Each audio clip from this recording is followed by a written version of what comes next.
players that they needed, the teams that needed, and stuff like that, I think I'm actually not surprised that we keep playing together, because I feel like this, like when you climb in the ranks and we are playing in a like the only teams that I think we would say yes to as players is probably Astralis, right? And I mean they found Config and Blamef, which is like two really good players, and then they found Farlig, which is also really like I don't see it as a surprise that they took those guys over some of us. So I mean, in that sense, it's kind of expected in that way. Add some fun to your space with Xtrfy, designed in Sweden with focus on quality products built on experience. You're looking at Project 4, their 4th generation of products with super cool colorways to stand out, with matching sets to satisfy with a solid B4 bungee, lightweight ergonomic M4 mouse, the K4 keyboard is fantastic, all of which are performance focused, and finish it off with colorful GP4 mouse mats that are bold in design and smooth on the surface. The retro theme in particular has got the feels. Complete your setup with Xtrfy. No regrets guaranteed.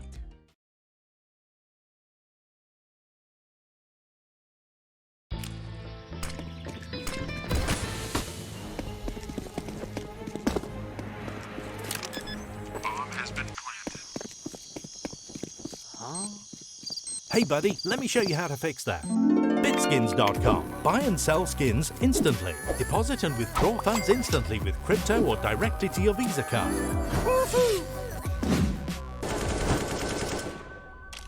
Bitskins.com, the best skin marketplace.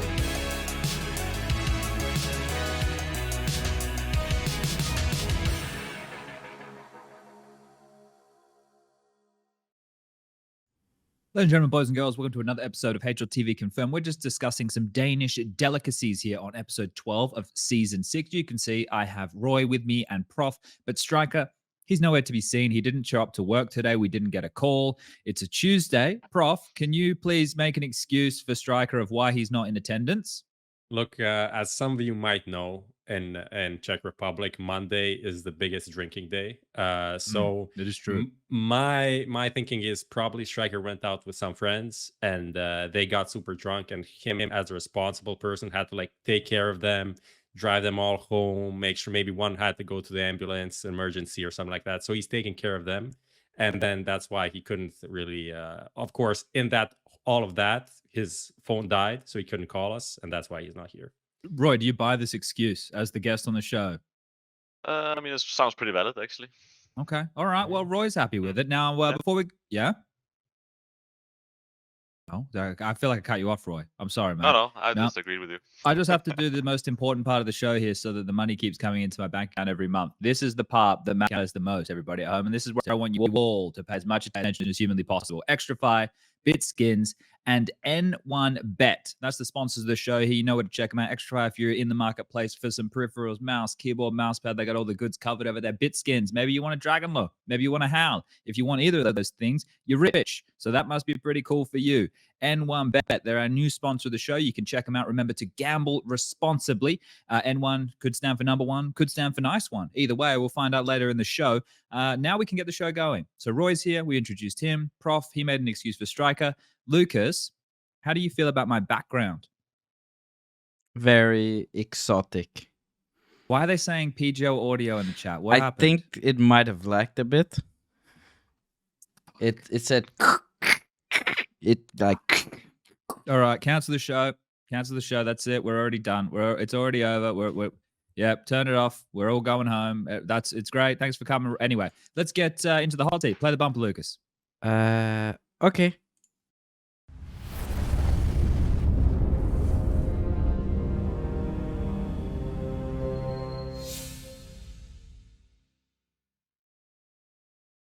All right, we're gonna get stuck into this one quick and fast. Now, roeJ, we had you on the show. You're in person. You're having a couple of frothies. You were saying that if you're old and you want to be good at Counter-Strike, you just have to play lots of deathmatch.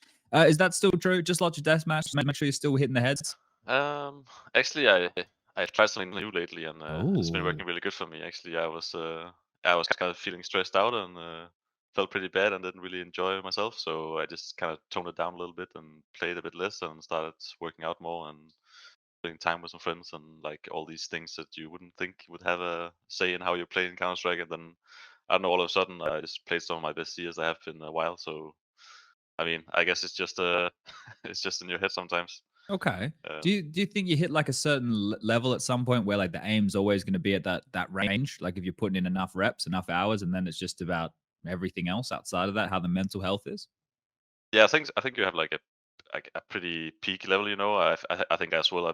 Myself, I have a level where I can't really get further than that. But I mean, then you want to try and hit that level all the time, and be consistent at it. And I think that's what's the hard like that's the hard part because when I hit my best and I play my best and I feel really good and I can play against the best teams in the world and stuff like that. But it's just about getting that to that point consistently, which I feel like is pretty hard. But I mean, that's what you do. You just kind of experiment with it and you try different things. And if something works, you keep doing it. And then when it stops working, which it usually probably will, and then you try and change things up because I don't feel like there's a perfect mixture of what to do. I think you kind of need to mix it up as well. That's why I also think that I'm not gonna be not playing that much Counter Strike for forever. I'm gonna change it up a little bit and when just feel good with the game. I think that's most important. And then change your res and your crosshair and get a new mouse and Of plug course, into of course. yeah, the classic, right? Yeah, Change the exactly. anime profile picture, all the Yeah, good stuff. yeah. The good one is just one bad half or like one bad round, and you just change everything. And just keep going. I mean, I think I'm actually have good discipline about that actually. So I played like with the same res like since the beginning. I played Counter Strike. The first day I played the same res. What res? So oh, Oh, 1600 900. It's like okay. 16 9.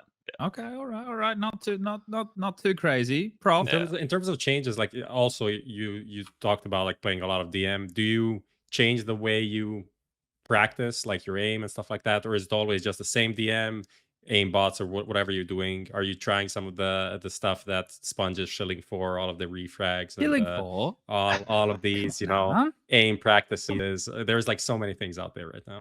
Yeah, I mean, I think it's you kind of just go with the flow, and then if something works out and you feel like it's working really good, and you play good when you're doing it, then of course you keep doing it, and then sometimes you may have a bad game or you have some bad days or whatever, and then I try and change things up a little bit, maybe go play more pistol DM instead of like only rifle DM, and then maybe some aim maps and switch it up a little bit, and also like my warm up routine before the games, like should I maybe play more DM or less DM before the game? Should I play 1 hour before or right before the game and all these kind of things. So I mean, I feel like I think almost every player, I think most people have maybe like some things that are pretty, certain, and you keep doing it all the time, and that's like a small part of it. And then like outside of that, you change things up a lot and try and just like go and see what works for you.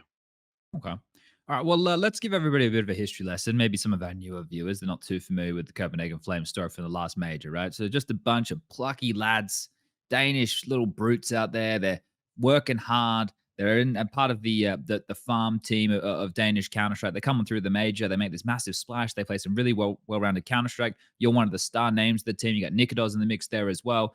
And the team is able to make all these leaps and bounds. You're on HLTV Confirmed. I'm trying to sell you guys to the world. Then the whole post-major blues kinds of sets in, mate.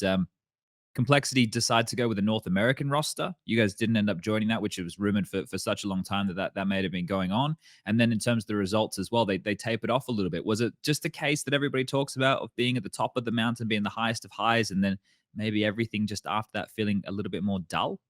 I think it was like a mix of everything. We had a really long, period of time where we were talking with complexity and we had a lot of focus elsewhere. And I mean, and of course, you play like some of the most important matches in your life and the most like I don't know, um, where just like emotional games of your life, and you just like it's very hard to go from that and then go back home and play online matches. I think like the first few matches we had after that was just like kind of felt a bit like practice in some way, where you just kind of doesn't really matter that much. You just like, you're trying to like from all this highs you've experienced just before, and you come back and you play some online match that literally doesn't matter at all almost, and it can be pretty hard to motivate yourself, and it can be pretty hard to keep working hard and grinding and all these kind of things. I mean, I think we had a pretty good, like we had a good idea. It would come. We had a lot of talk about it. We were trying to prevent it from happening. But I mean, in the end, it just didn't really pan out as we wanted to, and we didn't really show up our level. And I think it was kind of like a mix of a lot of stuff that's happened, and especially didn't help that we had to focus so much on negotiating with the complexity and stuff like that. So, but I mean, we are getting back slowly, and hopefully we will be back in time for the Armat tournament. That's all that matters, right? Like Yeah, that's the exactly. focus for a lot of people here. Like I have now this formulated in my head sounds like it's a massive dick question. Now it's not meant to come across that way at all. But are you surprised that the team has stayed together? Right? Because there's been a couple of Danish teams making some moves, right? Namely Astralis. An AWPer was needed. You get a pretty nice AWPer on your team. Are you surprised that the five lads stuck together? In some way I am, and some way I'm not. I think like with the things happening and the change that happened, and with the teams like needing the kind of players they needed, and with the Danish, like I'm not surprised they picked Farley actually. I mean, he's a really good oppo, like for example, and um, yeah, I think like with the players that they needed, the teams that needed, and stuff like that. I think I'm actually not surprised that we keep playing together, because I feel like this, like when you climb in the ranks and we are playing in like the only teams that I think we would say yes to as players is probably Astralis, right? And I mean, they found Config and Blamef, which is like two really good players, and then they found Farlig, which is also really like I don't see it as a surprise that they took those guys over some of us. So I mean, in that sense, it's kind of expected in that way. But and in terms of like going international and like going to some international teams, I feel like that's not really like when you climb the ranks, the more you feel about yourself and feel how good you are and like how good the team is, like the more or like the less options are available if you want to go somewhere else because you climb in the ranks and then you look at the rankings, like what team would I actually say yes to if they ask me, and Mm, then you look at like the international teams and there's not really that many, there's FaZe Clan and a few other teams that could like maybe have an interest in you, and I mean, uh, it didn't really pan out that way at all. That they needed someone like us, because if you want to go international, there's a lot of options available for a team, and it's not necessarily that you are going to be the first pick. sure. You didn't Okay. mention Heroic there. So do you think that Yeah, wouldn't make sense for you guys? I think like for sure. I think, but I don't think any of us, had any idea that they would, or like would think that they would change players. I think they're playing some pretty good CS, and it feels like to me that they have really good relationship with each other, and they have really good team chemistry. So I'm really not expecting them to make any changes in the near future at all. And I think also for this time that we have had since the match, yeah, I haven't seen a moment where I felt like they could make changes. So. But of course, like that would definitely be the best team to join in Denmark right now. They're playing some really, really good CS, and I think you can learn so much from playing with these guys. So yeah, I mean, I think that's definitely the best option. And but they are playing so good as well, so I don't see them making any changes at all. Mm. It's actually just interesting when you think about it. Like the what you said now is that you could learn so much playing with them. And when you think about Heroic, like at least in my mind, they're still kind of the young guys in the scene. It's just an interesting way of framing it because like you surely can learn a lot, not just you, but anyone in general, like the way they're playing and how long they've been on top for like almost 2 years now since all of the online stuff started. They've been like top 5 consistently. So there must be a lot of experience and knowledge there, but it's just weird to put Heroic in that category still, Mm. despite everything and that they went through. Yeah, I think it's just mainly because I think they have like built their own kind of meta way of playing, or like the way of playing, and I think that it fits the meta really well right now in CS, and I think they are just very, very good, all of them, at playing. How do you say, like individually and making like decisions on the fly, which I feel like CS is all about right now. Is that you really need to be quick on your feet and take a decision that makes sense in the game, in the round. Like what's happened? Like why do you make this decision? It's not because you talked about it 1 hour earlier that when they do this, you do this, and you do this, and then you do this, and it's just like all on the fly and on intuition and all these kind of things. And I think that's like what they're really, really good at. I think also that's what they're practicing so much and trying to become good at. And then on top of that, they're kind of like they have their own play style and they play very different to a lot of teams. Mm. So I'm like more thinking in that sense. Okay. Just to touch on this complexity, or maybe even just other teams that you were looking to cycle towards the post mortem of the major.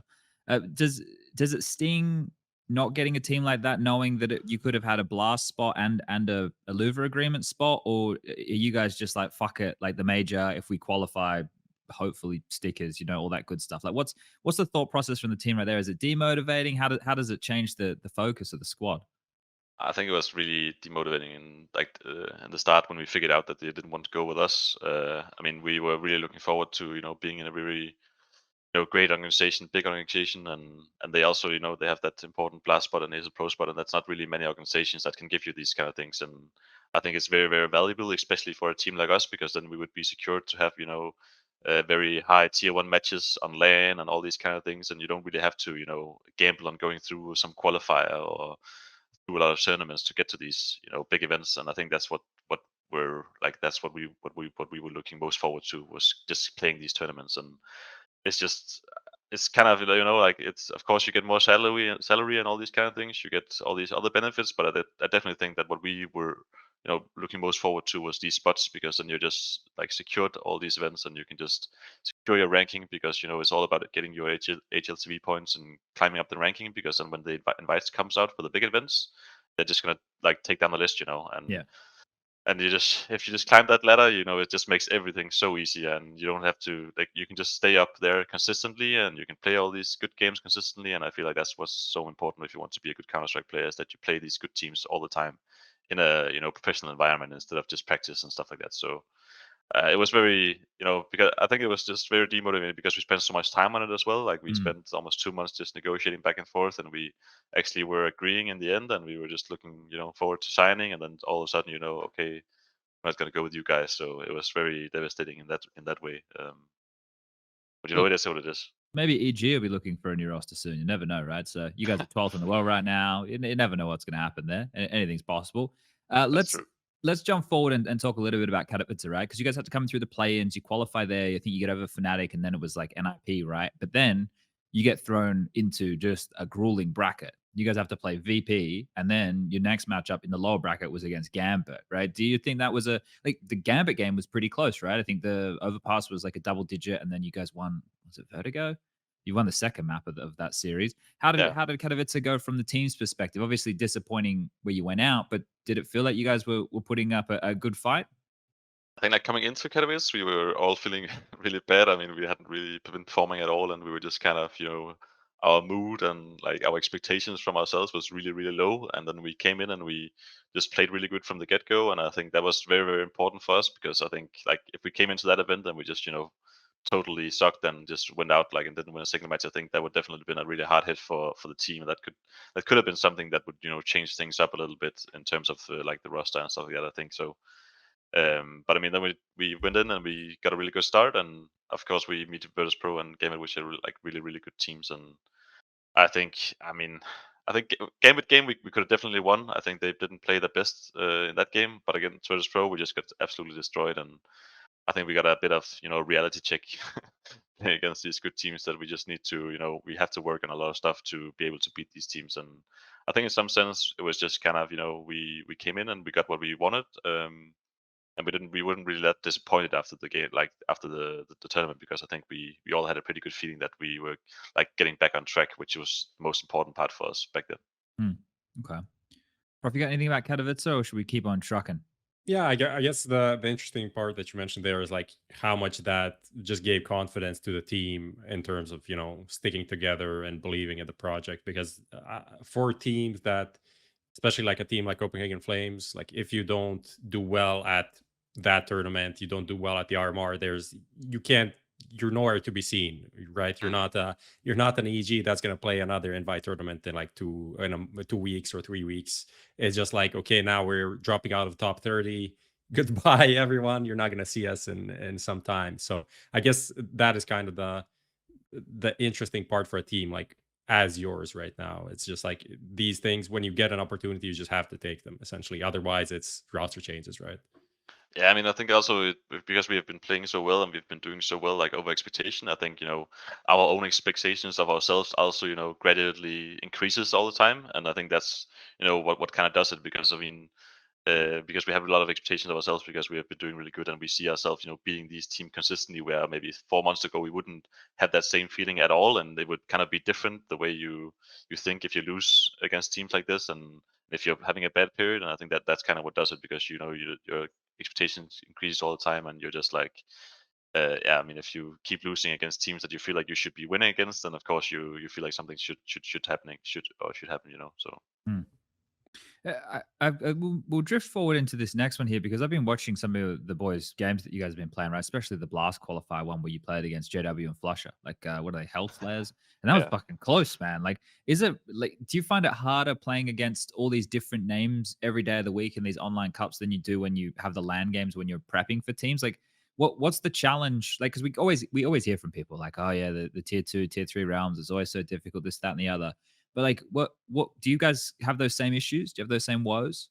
I think it just changes all the time. I mean, sometimes you feel like you're prepping really good and your preparation coming into the game is really good, and you should just keep doing that. And then sometimes you feel like you're prepping too much, or you're doing things that you shouldn't be doing, and then it kind of affects you in the game. And like all these kind of setups when you're against, like when you're the underdog, we have to do things differently. If we're the favorites, then we have to do things differently. And I think we have been really bad at being favorites, and then like Mm, coming out of the major, a lot of guys, even ourselves, had a lot of expectations to us. And then when we faced teams that we maybe 1 month before, like, we wouldn't mind losing to because they were a good team, then now suddenly we sit with the feeling that, okay, we should beat these guys. And then it kind of it has changed. Like, we have changed the way we prep games all the time, because it kind of feels different. Um, but I'm not sure what is doing it. But because when we are playing at lane and we're prepping, we are doing a lot of prep, and we're doing a lot of all these things that we like to do. And then when we come online and we play some match and we do the same, then suddenly it kind of have the opposite effect on us. And I think that's kind of what we've been working with and trying to figure out what is the best thing to do. But it is definitely hard when you are playing like these online matches, and when you're suddenly the favorites and they play a different play style. Like, how should you approach the game and stuff like that. So it's a bit of experimenting. do you find you get left with more questions or more answers after those type of matches, right? Because I imagine if people are always throwing something different your way, or maybe they're doing a bit more of a random type of play style, or random as far as what the meta is, like, do you think it helps you guys with more solutions? Or do you think it just leaves you going, what the fuck was that? I mean, sometimes it can be a bit hard. I think it kind of depends, right? I mean, sometimes maybe you realize we have to play like this when we're the favorites or against teams like this, because sometimes we have definitely had like where we play a team and we expect too much of that team, and we're like we're giving them way too much respect, because we are used to playing maybe against these really good teams, and we expect them to figure out that if we do this, then it's pretty obvious that we're doing this instead, and blah blah blah. And then we talk about this, and then sometimes we can just sit and say like, I mean, we shouldn't really think that they would expect these kind of things, or like put notice to these kind of things. So Hmm. we're just showing them way too much respect. Just fucking forget about all that. Just fucking play the game and just go and do your thing. And then like we've definitely had moments like that, because I think sometimes we can overcomplicate things a bit when we're playing against teams that we shouldn't really do that against. And I mean, it's you kind of just slowly figure out stuff about yourself and the team. And I mean, I think it's in the end it helps us definitely. I mean, like we get closer to a way of playing or way of thinking when we play these certain different teams. So I think it's a process. Okay. All right. Probably got Well, anything here? yeah, I wanted to ask about the JW Flusha team. Do you think they're any good? Is there any potential there? Obviously, like two of the most legendary CS players almost. So, Actually, I think I was really surprised with like JW's level in that game. Like when he's been playing, I can definitely feel. I definitely got some moments where I thought, okay, this guy when he's at his double, like I can definitely imagine him being so annoying to play against these, like when he had his prime and when he was playing in Fnatic and was really good. Like I kind of got a good picture of how he was as a player back then, because he was doing so many wild things. But I mean, I think they have some, like, they're decent. I think I don't really know the young Swedish talents, and like how good they are and how much like potential they have and stuff like that. So, but I think that if they have really good work ethic and all these kind of things, like the young guys, I definitely think that the team could become okay in the end, because I think Flusha and JW has a lot to learn them, and can give them a lot of experience. So, I mean, I definitely see some potential there. This is the thing, Prof. You see what they're doing here. This is what I wish, like all of the older boys, like it's not working out for Cold Zero right now, right? But this is, this kind of formula of going back, grabbing some talent, and then having another experienced member with you and trying to form. Because the thing is, like certain configurations of players just don't work together anymore, right? Like that just happens. It just naturally happens. So yeah, I don't know. What do you, Prof? You asked the question to Roy. I want to know what you think. Did you watch any of this stuff? But no, I didn't catch the game. I saw like one round, or there was something on Reddit I think I saw from that game, but I didn't watch their games. Also, like Coldzera is not even comparable. Like he actually has good players on his team. Like that should be at least a top 30 team, I think. However you turn it around, it's not like he picked up some no-namers from the jungle. It's like, oh, this is a PC. This is how you use, so I don't know, a mouse. And now they're playing. This is literally some of the best players in Brazil and South America. Mount, yeah, really yeah. good. Plus, like in Leo and VSM are also really good. So that should be a really good team. Maybe it's just gonna take. I don't want to say it's gonna take time, but maybe, I don't know, man. I feel like it's got to click at some point, right? Maybe yeah, they're I trying to mean, work the it out. RMR is coming up, so it's gonna be True. like a test for them and a bunch of different teams. That True. like if they don't go through, there's gonna be so many roster changes. It's gonna be hilarious. Okay, let's talk about the RMRs, right? Because obviously coming up soon, Roy, you and your squadron are going to be there in Group B. Now, for those people who aren't too familiar with how this whole thing works, it's going to be Swiss, and I believe it's 8 teams from each group, right? There's 16 teams from Europe. I'm pretty sure there's 16 teams from Europe. Yeah. Was it Yeah, I 15? think so. I think there's like two groups, Yeah. and then there's 16 in each, pretty sure, and then like 8 goes through. There's the link for Lucas to bring up for everybody at home so they can all see what we're talking about here. So I'll just read it out for everybody, our audio only listeners. We'll start at the bottom and we'll work our way up. So within this group, you've got Anonymous, Sangal, Endpoint, Bad News, Eagle, Sprout, Ave, Spirit, Sinners, Heat, used to be known as Double Pony, maybe those who are uninitiated, Astralis, ENCE, Copenhagen Flames, Entropiq, NIP, Gambit, and G2.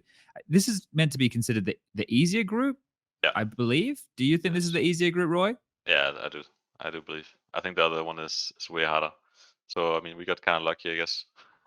Yeah, I guess that's just like kind of how it all shakes out, right? And it was changing quite consistently with roster changes and stuff.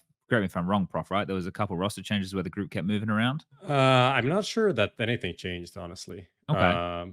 I don't remember anyone saying anything, but I know that was a possibility because we didn't know really how the ranking is going to finish, because like a roster change like Astralis, for example, they didn't do anything. Like technically Lucky is their True. primary player and But we he's know in that's the not lineup. the case. Yeah. And they're going to change that last minute, so I don't think that's going to affect anything. So I don't remember there being any changes, but it's just about how the cups and the qualifying cups, essentially how they played out.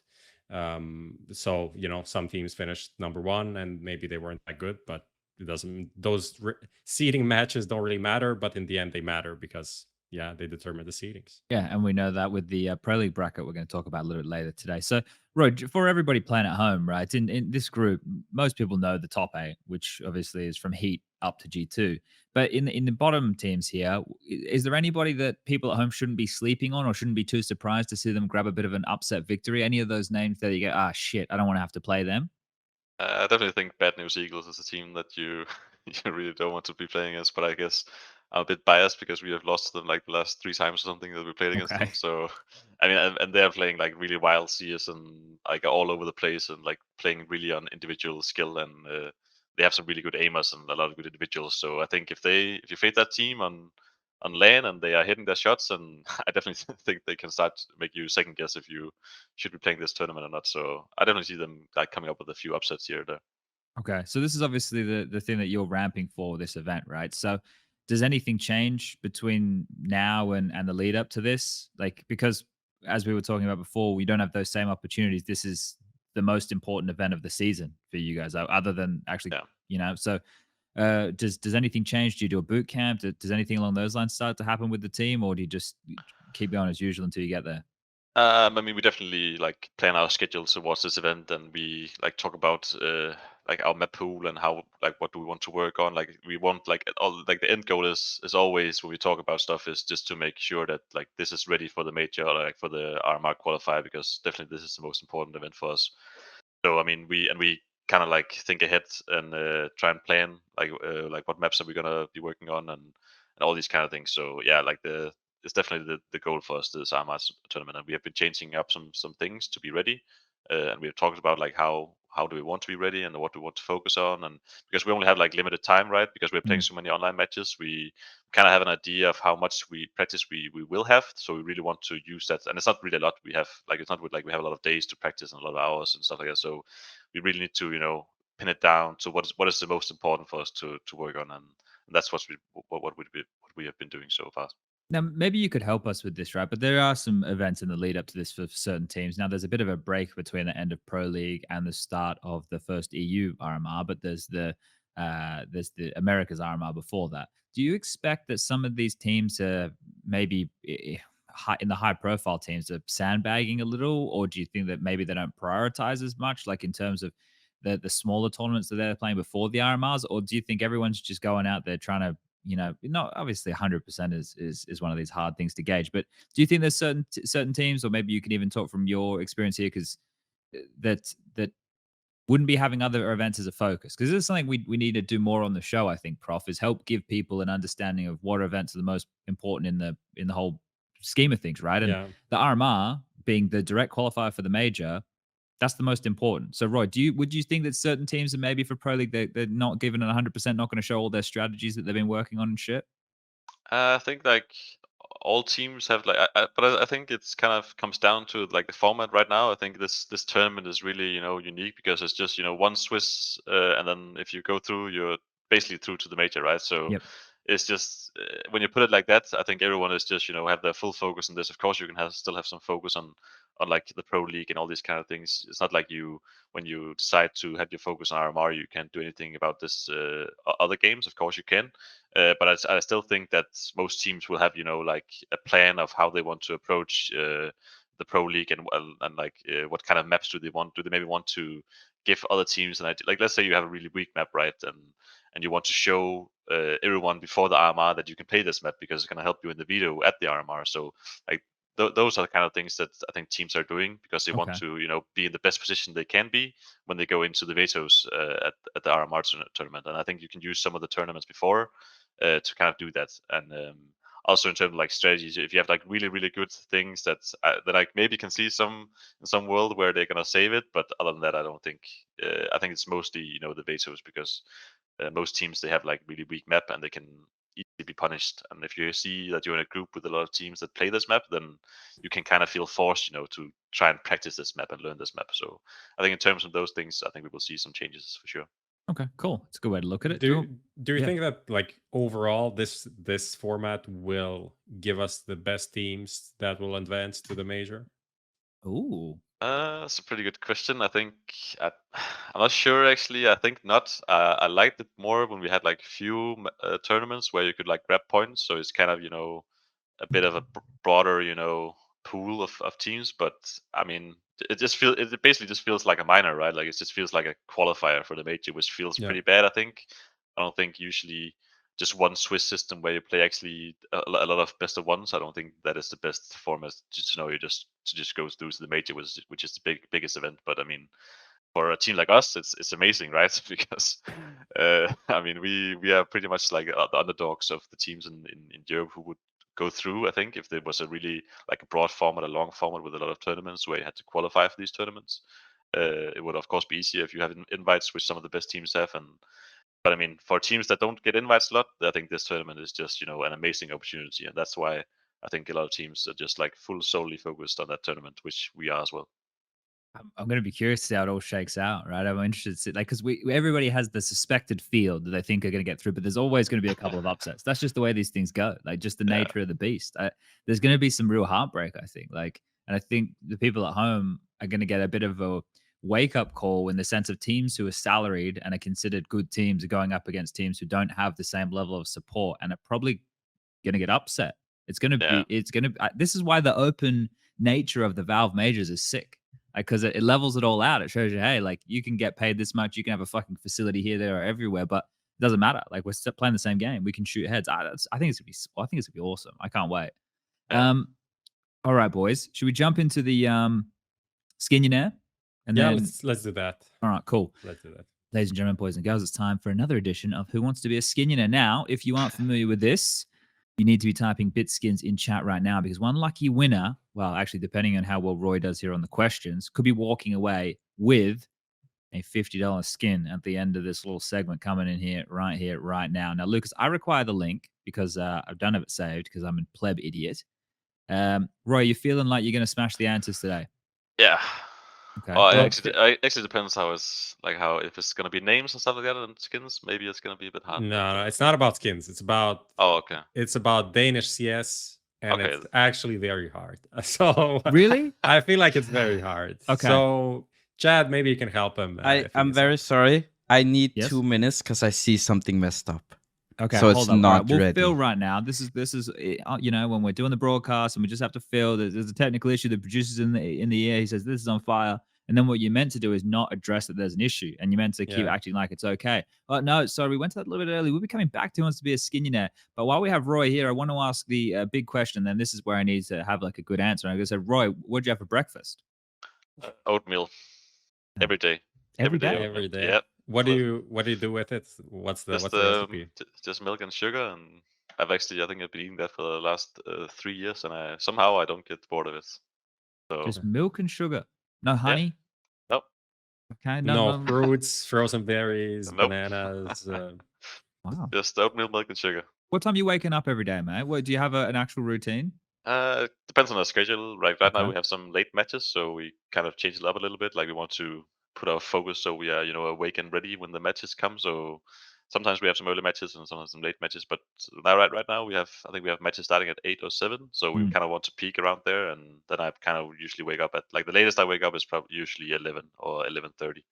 Okay. But on the normal days, like when we have practice and stuff, I wake up at around 9:30, 10. All right. Well, So- tonight you have. Speaking of the matches, I guess we can talk about this now. You're playing in the ESL Challenger League. Is this just? I've lost the terminology. Relegation. Lost me. Is this? This is relegation. Yeah. Okay, I think so it's it's a relegation at the end. This is then. to I see. stay, and this is to stay in what was Premier before, right? Exactly, yeah. Okay. Which is interesting because the Premier in Europe this year is actually a GSL group. So you played like 3 games, won 1 and lost 2, and that's so you go into relegation essentially. So it's kind of weird. At the same time, I guess it's all of these European teams have so much to play that they don't want to play, a massive round robin group stage. So they're changing stuff up, but it is still. It's starting to be like this qualification for Pro League is starting to look a lot like the qualification for Blast. I really have that feeling. There are so many qualifiers for qualifiers into a qualifier into like conference. So, but yeah, The conference is part of Pro League, Prof. oh yeah, that's a part of. You Pro, better keep Pro League out your goddamn mouth, Prof. Anyway, we're ready for the Bitskins quiz now, everybody. So say we did ample filling there. Now we can bring it up. Now we can get started. So Danish Counter-Strike, that's the question, or that's the question, the vein of the questions that Prof has labeled here. So Lucas, I will allow you to assist roeJ if he needs help. How does that sound? Yeah, I think Oh. I'm a bit overpowered. Okay, I will assist where I can. Now, I'm not an expert in Danish Counter-Strike by any means, but let's get this started. Are we ready, Lucas? Are we ready, roeJ? Yes. All right. Question 1. The highest rated Danish player in 2022 is Blamer, Stown, or roeJ? This will tell how much you look at stats.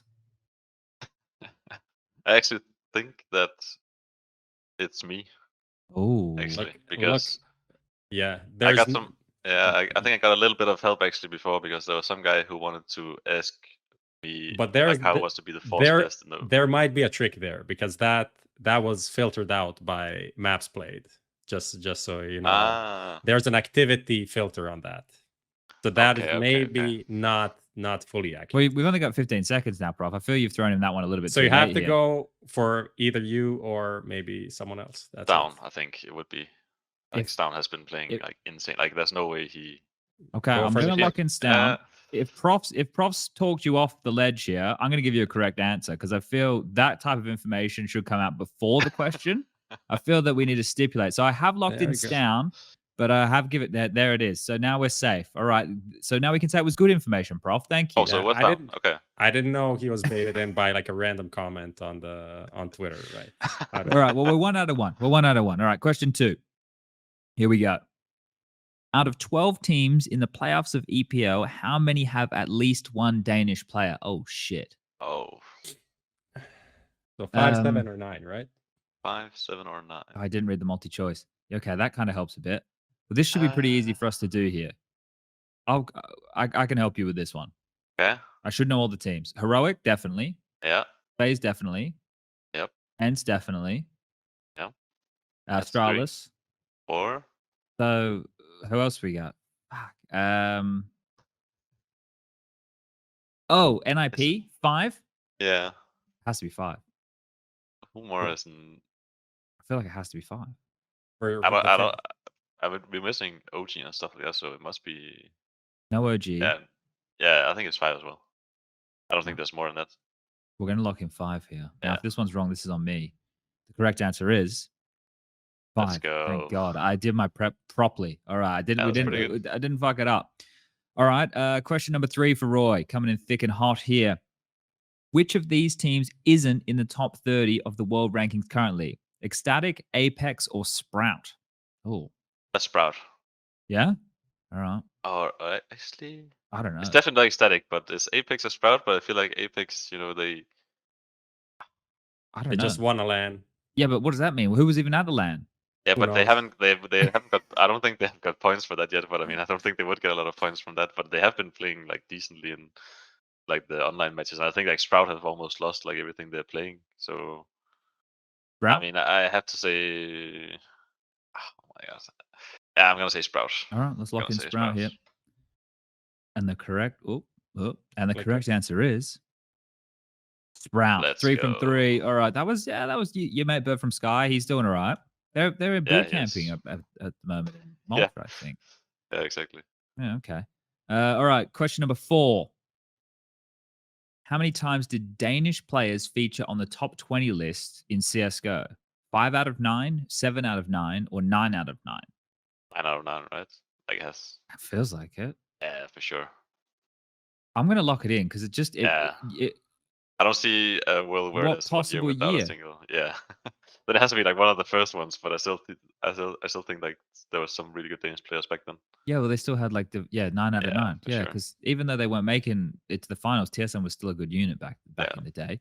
All right, final question. One lucky viewer. Remember, type Bitskins in the chat, ladies and gentlemen, if you want to enter the draw here. Last question is: which 2 Danish teams will face off in the final of the Power? Say that word, Lucas.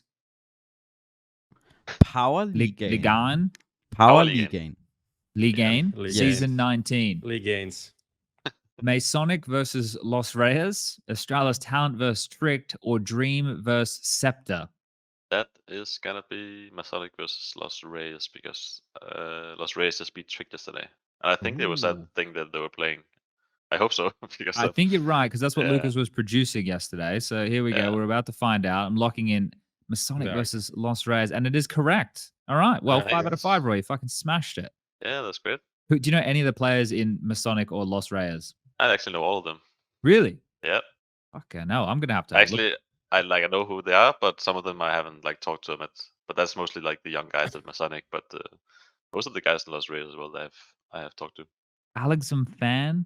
Oh, I know Rick. I don't know how to say his name. RYXX. Yeah, I know that guy. Patty, Darko, and they don't even have a 5th listed on HLTV. So it could be anybody. They were getting help from Nodius, I think. He just got out of contract with AGF, and like he was doing really well, I think, in the matches yesterday. So they have some talent there. Up against Notan. I remember Notan 1D. We all remember a Notan 1D. Yeah, Queenix, Cabby, Kragen, and Genzi. Okay. Yeah. Well, maybe a couple names to keep an eye on. Copenhagen Flames, former players, maybe. if I remember. Queenix, right? I think there's some of those names on Vobor's list. Okay. He always keeps a list, of players that if he would make a new team or something like that. Oh. Notan, if he sells the complexity, for example. Notan's in chat. Shout out to him, Astralis legend. Yeah. He stood in. I remember he stood in all those years ago. All right. Well, that's it for the hot seat. We need to pick the winner. Yeah, Lucia, following since the 5th of the... You're a new viewer, but I expect you to tune in to every show, Lucia. I want to see you in here. I want to see you in every week from now on. You can't be late. I want you here on time every week. My people will reach out to your people and we'll get you a skin. Lucas, roll the bumper. Let's get into the recent news. The Xtrfy M42 RGB, what a fun mouse with 5 colorways, lightweight frame at just 59 grams with the swappable backplate to suit your grip style, the sensor, the easy core, the smooth skates, and driverless control for RGB and DPI is why you should check out the M42 RGB down below.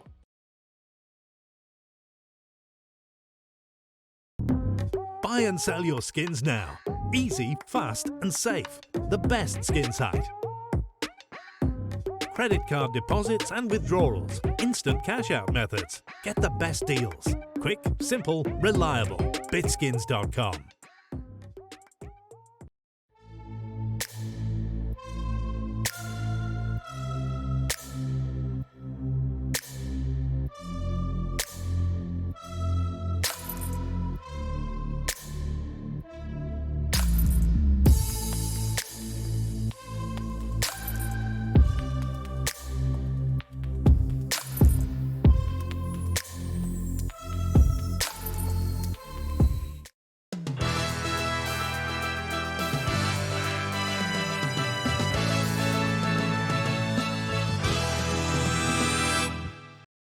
All right, back to the RMR talk here as we get into the recent news. Now, the rosters have been unveiled. Prof, what are the cliff notes?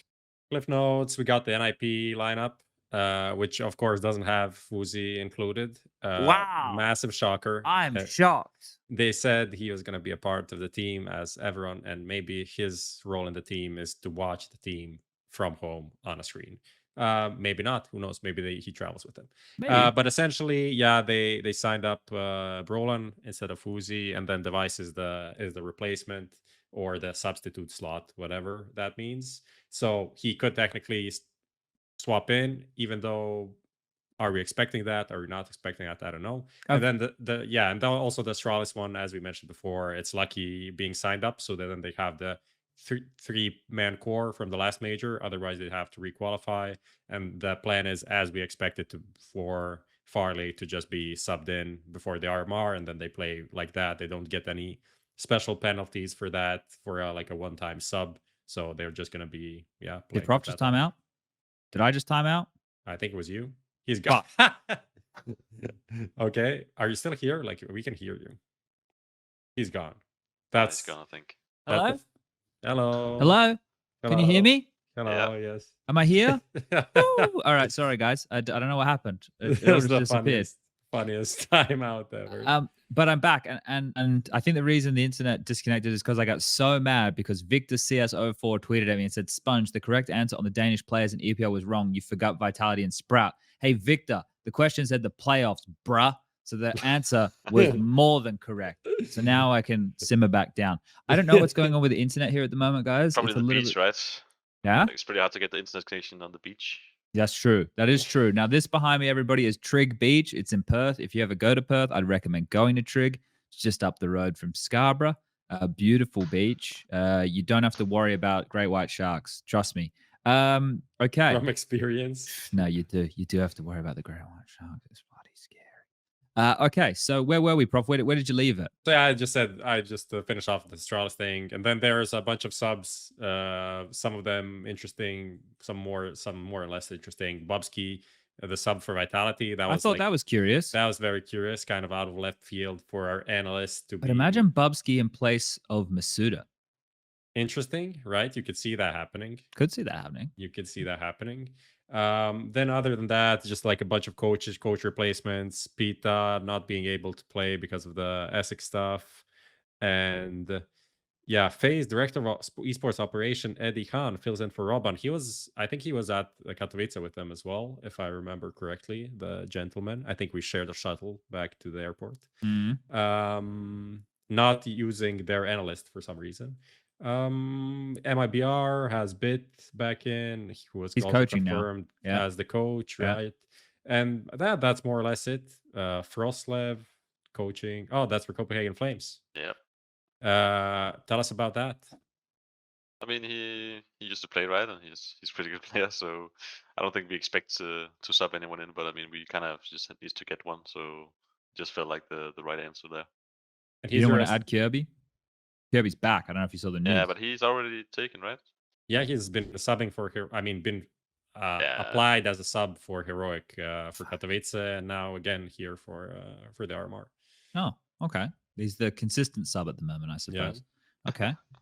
I'm trying to work out where we go from this roster news about this. I don't know if there's anywhere to really go with it. Is there just a nice little check-in? Yeah, I guess more or less it's all about like keeping an eye out for NIP. What's going to happen there? Are we going to see Device? Is Device coming back? When is that Device coming back? Is Device coming back? When is Device going to play? That's kind of the most thing is probably maybe like if Device comes back, who's gonna go out, right? Because it's gonna be one from the main team. So I guess that could be a bit spicy, because I think they have all been doing okay, I guess. And I think if they take out S-Tag, which they just bought, then they can talk Swedish again, I guess. So I mean, I think they are probably in a puddle right there, because I mean, it wouldn't also look good to instantly replace a guy you just bought for a big amount. So what's the grapevine in Denmark telling you though, Roy? Do you hear anything about Device? Because we don't get any information, right? Definitely not for the NIP camp about it. He hasn't said anything either. Do you hear any murmurs? Like, you don't have to say what you've heard, but do you think he'll return or not really? Actually, I have no idea. I don't think I'm in the right closets and stuff like that with the right guys. So yeah. But I mean, I guess like it looks like he's coming back, right? I mean, it would be a good moment to come back just in time for the RMR and stuff like that. So yeah. Okay. Well, I know for a fact that Brolin is here with NIP at the moment. But what, Lucas? Guys, I heard something. Hi, Lucas. Hello. I heard something. What did you hear? I have. You're hanging in the right circles. Yeah. Apparently. No. I heard that Device was at Astralis Nexus playing in the middle of the night. What does that mean? Take it as you want. Probably doesn't have a PC at home. Okay. Really want Not that Farley. Take it as you want. Not Farley. Device. No, okay. I get what you're saying. Isn't it just a LAN cafe? Well, what about this? What about this? When JKS was getting ready to play for FaZe with Danton, he was also at the Astralis Device. But he said thank you to Astralis. Device to FaZe. Obviously, Device using this logic. JKS played in Astralis True. Nexus. Actually, you played for FaZe. Device played in Astralis Nexus. Now he's going to FaZe because Brokey is going to G2, and Monacy is going to Liquid. I think we're onto something here. Oh, what about a new team? I'm going to coach. I got JKS and Device, and I'm just sandbagging and keeping everybody guessing all the time. I'm sure we could make these ridiculous leaps, right? We could make... Anyway. You're just going to use this show to like destroy people's reputation so they can go out of teams for a low buyout. It's like, oh, this Device guy, he's absolutely trash. Like, how did he's not worth anything. You buy him for $5, and then tomorrow you have a super team, essentially. Yeah. Oh, you gotta work these things out slowly. Okay. Look, I'm not basing this off anything. Well, actually I am. Brolin is here with the team, right? I assume there's normally because 6 PCs set up. He's not playing. He's not playing. So there's normally 6 PCs set up here because there's one for the coach as well, right? So I assume if I'm DJL, I probably just go, hey, like, let's focus on the RMR. Well, we've got FaZe here. He can kind of just, maybe play a couple of pracs, but we'll mainly focus on for the RMR, and we'll use this time to practice for an entire week with Brolin. Because the RMR for them is in like what, 2 weeks, a week and a bit, like something like that. So I don't know. I if Brolin's here now, that tells me that they're obviously starting to focus on that RMR now. Like, you wouldn't come with FaZe here for a week and play, and then have to then go have 1 extra week of practice. It makes sense what they're doing right now. Do they get kicked out after they get eliminated, or are they just gonna stay for the whole thing and bootcamp here? I think if they're a Louvre agreement team, so they could probably ask to stay, because now there's 12 prac rooms set up, and there are literally 12 table tennis tables. Each prac room has its own. NIP actually is directly behind me, not on the beach. Their room is directly behind me, and across the hall is FaZe's. So like this floor that I'm on has been the same floor I've stayed on the entire time. It's had everything, but they've moved prac rooms in here. So because we're out of space. That's why I don't have the normal room I was using. Right. That's why I've had to run around this morning. And a big thanks to Eric from ESL for helping me out. Okay. Thanks, Eric. Let's move forward. Let's jump forward here. We're going to fly through a lot of this news so we can get into the juicy stuff and start getting Roy to help us out with the ESL Pro League. zehN and Emmy have been released from FPX. Now, we've known that FPX has been down the gurgler for some time. But then being released, they're both older players. roeJ, do you think either of these, as an older player, I suppose, do you think these guys need to go hit the death match? I mean, actually, zehN was a pretty big idol for me back in the day. I think he was, he was a guy I looked up to because he was old like me and he was Okay. playing like some of the same positions back when he was playing in Habo. So I mean, I think he still has a lot of potential. He's a really great player. But I mean, I don't know what his issues are and like what his weaknesses are, stuff like that. I think mostly for a player that is old, I don't think that his issues are his aim or his individual skill, for sure. So I mean, I think he will find like a decent team if he still wants to play, right? I feel like that's the most important part that kind of makes a player is if he loves the game, if he likes to play the game, and if he wants to work hard, because if Hmm. you don't do that, then of course you're not gonna go far. So, and I don't know. I think Unless you're in usually, a partner team, roeJ. yeah, that's true. That's true. Then you always make a way. Yeah. But I mean, I think it all depends on. I mean, usually when people come out of a contract, they are very motivated. So I could definitely see a world where zehN joins a pretty good team. I'm not sure about Emmy. Like he was. I feel like it's kind of weird with him because he was a coach for some time and then Yeah. suddenly he's playing again and then it kind of felt like to me that he was just kind of a like we just take him in if picks because there's no one else or something like that. It didn't feel like that it was there. We want this guy because we think he's the best for the team. So Hmm. not sure how his future is gonna look like. Maybe he's gonna be a coach again. Who knows? Do you think there's any natural fits for either of these two players, Prof? I mean, we'll see after the RMR. There's going to be a lot of True. goals Roster in season, yeah. rosters, so it's going to be, I think, that, and then especially after the major, which is like 1 month after that. So maybe we don't see that many movements right away, but some will certainly happen, and some will just wait until after the major to do stuff, and then again the player break. I think Emmy, like from what I talked to him, he really wants to play. He wants to IGL, and that's his Okay. determination. Like completely not coaching, but he's open to doing whatever region wherever someone wants to play. He's down to do it. So of course, like his stock isn't super high, but I guess if you're an IGL, you can find a place for yourself, and a Yeah. bit easier than just being a player that's kind of in the middle of nowhere. So even though it's weird because like Azar is in a similar spot, right? He's also Mm. someone that's been out there completely forgotten almost. Yeah. I'd say that they're kind of a similar players in that, like, you need to give them a project that have a project that needs an IGL, or just like build a project together with them that would make sense. And I think there's going to be some chances after the major, but who knows?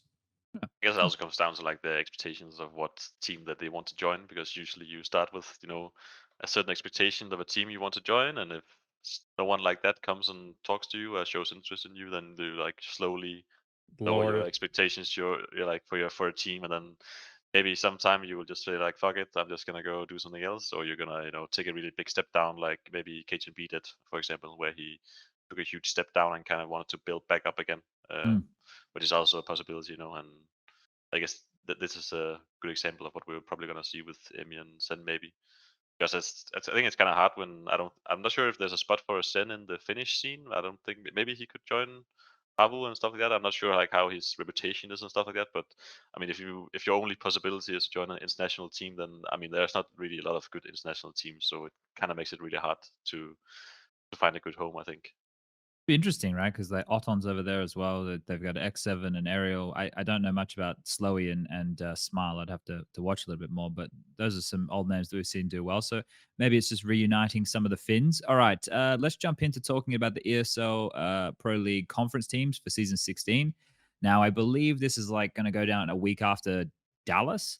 Let me it's find somewhere the link. June or something like Yeah. that in Entropiq. It's like DreamHack Summer essentially. That's when it's gonna be happening. It's the same location. Let me send Lucas the link. Here you go, Lucas. Here's the link for the conference. Now, I believe the plan in the future with the conference is for it to be at the start of Pro League, right? So, like Pro League this season right now, it's already been going for 4 weeks. This is the 5th week of the playoffs. I don't know if this is how it's going to work in the future, but I would assume that it's going to be like Pro League conference. like a play-in, Yeah.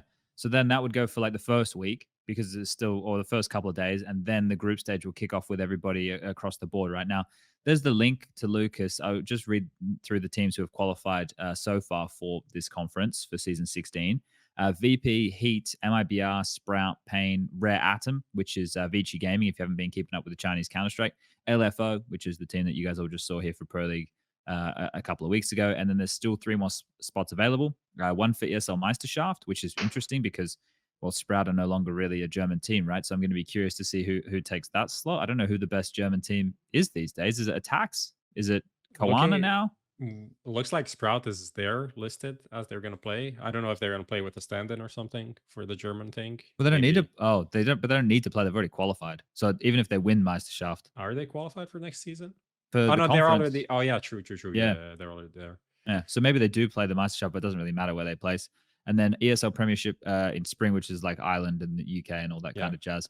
And then one more slot from Australia. So that could either be Renegade. I mean, there's going to be more slots as well from like some play-in tournaments and stuff like that, because there's 16 teams going to be here. So there's a couple more slots that aren't really decided yet, or at least aren't really clear how it's going to function, essentially. Yeah, this is the thing, right? And one of the things with this is I really wish that we had the conference before the events, and I also really wish for these Pro League seasons that we didn't just have teams like LFO and Party Astronauts and stuff going straight into Pro League, because it waters it down. I think the conference, once it eventually gets going, will be great, because then you get to see the best from the bunch, and you can build a narrative. And you go, oh, they beat Party Astronauts from this region, and they beat this team from this region, and oh yeah, they did have to beat this European team. Like eventually, we'll be able to build that story. But one of the things is, because everybody got so upset when the Pro League changed last time round, and they made it so that it was just a international Pro League, and there was a North American spots which got lost, that they didn't want to just take those ESEA spots from the different regions and just put them in the bin immediately. So they're kind of like phasing it out, right? Which makes sense, but it just means that the tournaments in the interim suffer a little bit. So I guess this is something that you boys need to get involved in, right? Roy, how do you guys get involved in the conference? Would you be one of those invited teams or on world ranking or something along those lines?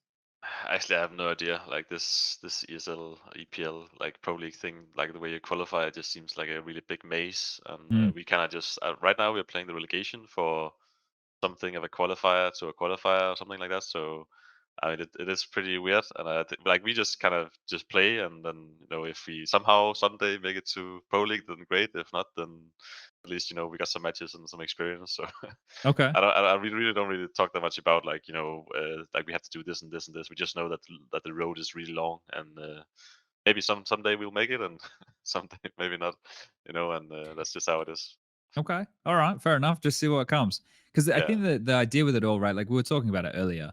The idea of no longer having ESEA Premier being the round robin. That's what you were saying, right, Prof? It's no longer. It's more like a kind of nice, because it's not sustainable in this world, like for everybody to be at home to play those matches every single week, like week in, week out. But I think this is the thing. It's just like ironing out all these kinks. So it's like one story that gets told, and obviously there's going to be different steps. And those steps are going to be further back for some more high-profile teams than there has to be, and that's probably the nature of some of these partner teams, and there's a lot of other things that go into it.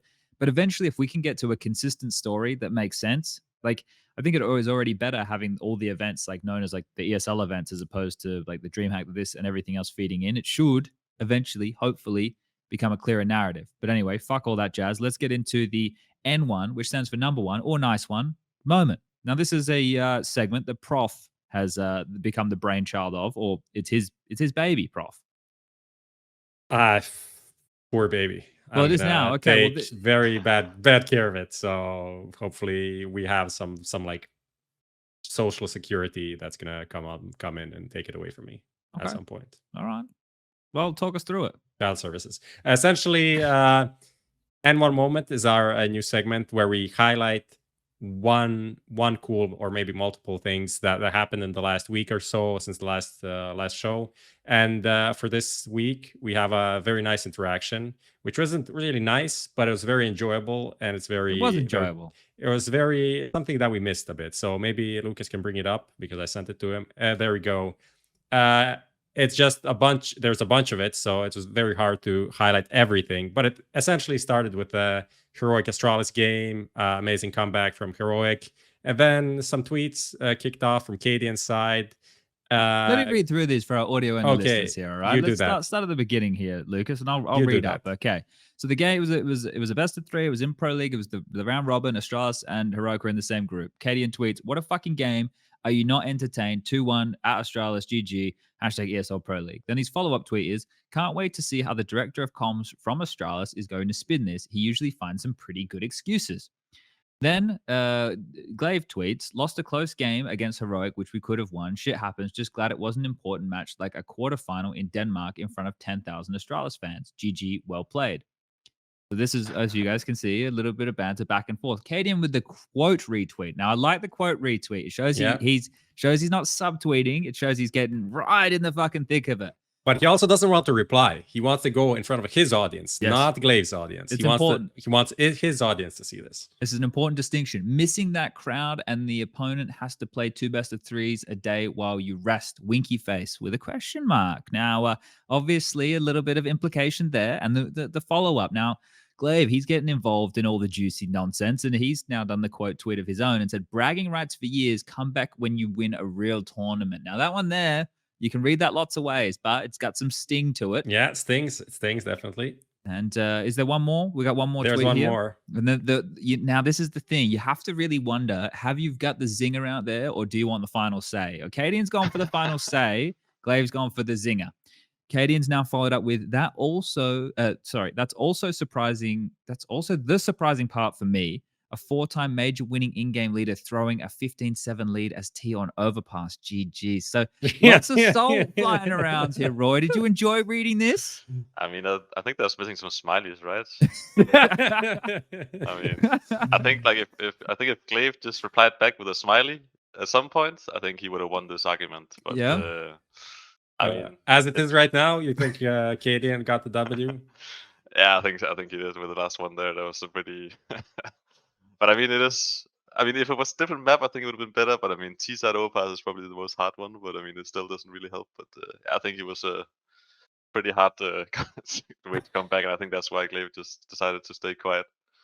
To be honest, that 1v3 that they lost, to zehN, he played it really well, but at the same time, Astralis played it fairly poorly. It was like the first guy couldn't do anything. The first guy, yeah, but then the whole like after plant situation, it was just like one guy's here, one guy's sitting on the bomb. He's not even on the bomb. Glaive was just like he planted on truck, then went to the dice box and just stood there. And blameF was like in some bait position, just like looking at nothing.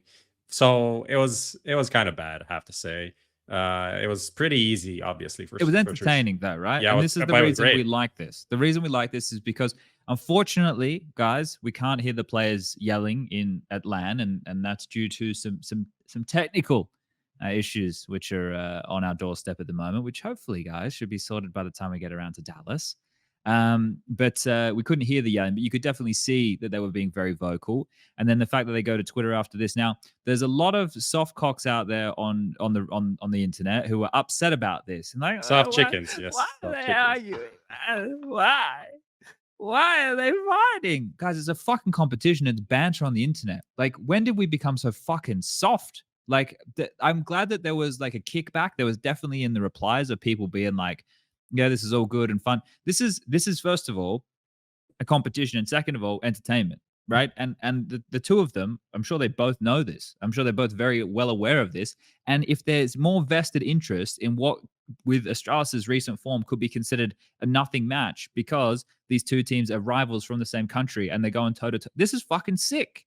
This is like, as long as they're not getting up and giving each other a fucking Will Smith slap to the face, we don't want any actual violence, right?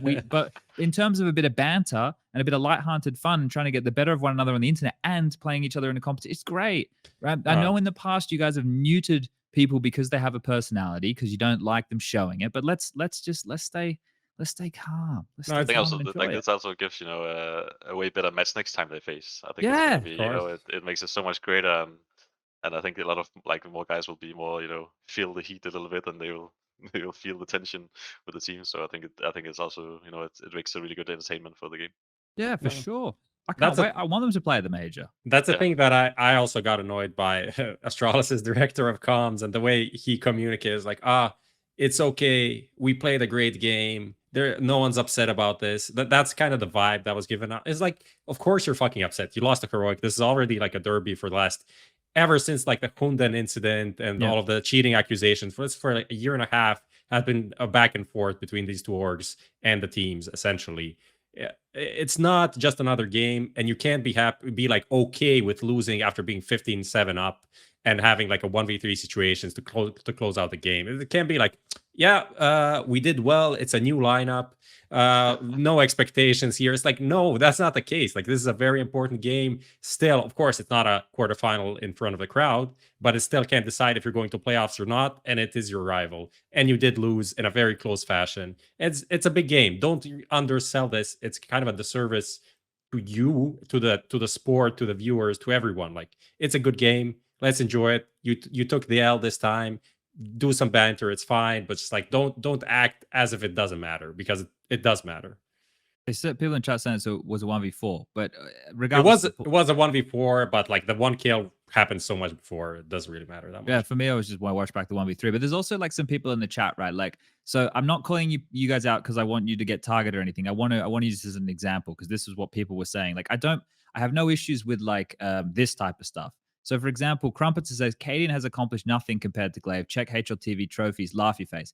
That's exactly the whole point of this, is so you guys can get out there and you can have a bit of fun with it, right? Because I know that that person might be taking that from a serious standpoint, like genuinely, oh, well, cadiaN's accomplished nothing. But this is what becomes of it, right? It becomes that dialogue. And then you as fans are more invested in it in the future because of those little nuggets of storylines. Like that's the whole thing. We don't want the whole they shouldn't be fighting and this, that, and the other bullshit. But like if you want to do like a dick measuring competition, it's like the conversation we have with Simple and Zywer, who's the best, right? It's the same thing. It's better if we have things to talk about than we have nothing to talk about. Like that this is, like I said, entertainment again. So all right.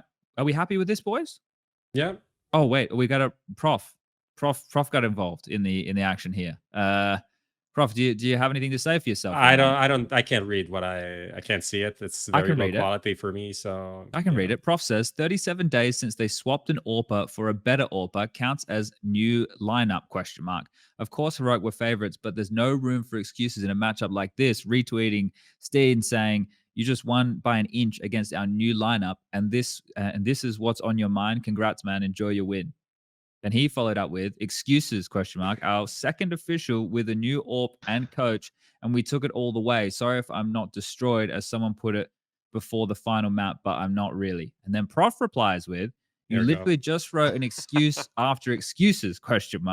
Anyway, it isn't Heroic's problem that your roster management has been horrible. It's really hard to play against a full force Astralis when you change your roster every 2 events.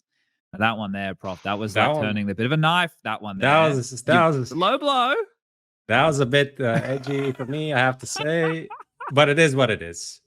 It really is. It's just facts. Like, they changed their lineup so many times in the last year. So it's no one else's problem. It's definitely not Astralis' problem going on there. I feel this segment is great. It's like our TMZ segment. Like, we can just do like either like really fun stuff or silly drama in the future. This was good. All right. Well, that was the N1 betting segment. Nice one, or number one, however you like it. Now, let's keep on trucking. Let's keep on going, because Roy, this is where I want to get really into the head of an active player right now. Now, we're going to quickly go over Group D, and then we're going to start talking about the playoff preview. I know I assume that you've been practicing quite a few of these names here, so I'd love to hear how you feel that they are looking. Now, NAVI are the only team out of all of the groups who were the favorite who topped their group. And when the group started, NAVI were not actually the favorite because they had Headtrick standing in. So first of all, I think that's great. I think that obviously, considering the invasion of Ukraine that's going on right now, there's a lot of question marks about how this team's going to perform, this, that, and the other. But it looked like they were having fun. Like, Electronic's been loud. The Simple's been playing some fucking phenomenal Counter-Strike. The team had to do it a bit more by committee without Boomich there. Have you been able to catch many of these games, Roy, or the practice schedule? Yeah, you have? Yeah. What are you making of NAVI right now? You think that they're warming up into that major form? I mean, I didn't really expect Simple to be that insane. I mean, after all the things that happened, and it's been kind of a weird period of time, especially for him, I think. So I mean, him coming in like that, so hot, and just playing like the best of his game, I think when he's doing like that is kind of it's kind of expected to NAVI to just top the group when he's playing so good. And I don't think it doesn't really matter. Of course, it matters a little bit, but I think like their level is just so high that even if they have to get a stand-in from the academy team, I just feel like the players in that team is just so insane that they will just easily make up for it. So I mean, when he comes in hot like that, Simple, it's kind of hard to argue about them being not being the favorites or anything like that. So yeah. It was curious to see when because it was a couple of games where comebacks started happening against them, or they found themselves in these positions where it was pretty level, like 9-9, 10-10 scorelines, and the other team won like a break round, and then it was like 13-10 or whatever, maybe sometimes even 14-10. And then it would like Navi would just like take a pause. Blade's like just chilling. Face doesn't change ever. It's just that, yep, they take a pause and then they come out and then they just like get their act together for the end of the game and then they just close it. Besides that fucking game against Ago with the 7 overtimes. But we eventually got across the line on that one on Mirage. But then once boomage got here and then they played heroic in that final matchup on Sunday night, and I know that there was less on the line. When you say less on the line, I guess it was going to propel you further in the bracket. But when we look at the bracket further ahead, I guess we're all going to say that it worked out better for heroic than it did for NAVI, right? In all the teams on that side of the bracket. But it was great to see them in that form against a team like heroic, I thought, because heroic have been playing some pretty like good Counter-Strike, right? And they're in your face a lot. They're making all these quick maneuvers. They're taking a lot of fights, and Navi were able to handle that on like pretty easily. So I'm happy to see Navi. That was a surprise as well. I mean, I think heroic has been looking really good as well, and I definitely thought that they were actually going to be able to take this one, especially with like boomage coming in, and then it can be kind of hard to just come in in the middle of a tournament and you haven't really played and all these things, and you haven't played with another guy and stuff like that. So I definitely think that just beating heroic in that style was just okay. You just bow down and and just praise the god who is simple. So yeah. Well, when you look at it, like Simple's had great stats for the group, but Bit is also the 3rd highest rated player over all the groups. Simple's number 1, and then Bit's number 3. So like that says a lot, right? When if within the group they're the 2 highest rated players of the entire group, just those 2. So that's pretty crazy stuff. Prof, were you expecting them to be able to perform to this type of a level, or do you think there'd be some issues? No, I mean, I was a bit skeptical, as roeJ said as well. Everything that's going on. Ukraine, not a great situation. Simple hasn't been home since Katowice, and the whole team as well. So all of that is on your on your back. And then Simple comes and just plays is like insane. Even for Simple standards, this is like, oh, what the fuck is going on level, right? So I was kind of skeptical about him individually and the team, especially with the stand-in without boomage. I think we did really see the team play really well overall. I think we were talking about it last show, like Blade versus boomage and how much each of them has impact. And you could see that it wasn't the same Navi without boomage, but they were still really good. So that's some props there to the coaching side. I don't know. It was just. I think they would have been lacking if it was all big matches. I know that. Yeah, of course. Like I think if they were playing the bigger matches early, they would have gotten found out a little bit more, because it was like, hey, let's just do some map control, right? And like if somebody makes a play, then we'll regroup or some shit. But I think that was the thing that you were saying, roeJ, is that there's enough individual ability on this team, or enough ability as those 4, that they should have got across the line. So there's that. That's that going for Navi. So excited to see how they go within the playoffs. What else we got here within the group to talk about? Astralis and heroic, right? So 2 Danish representatives here. Prof, were you surprised with Astralis's performance with Farley?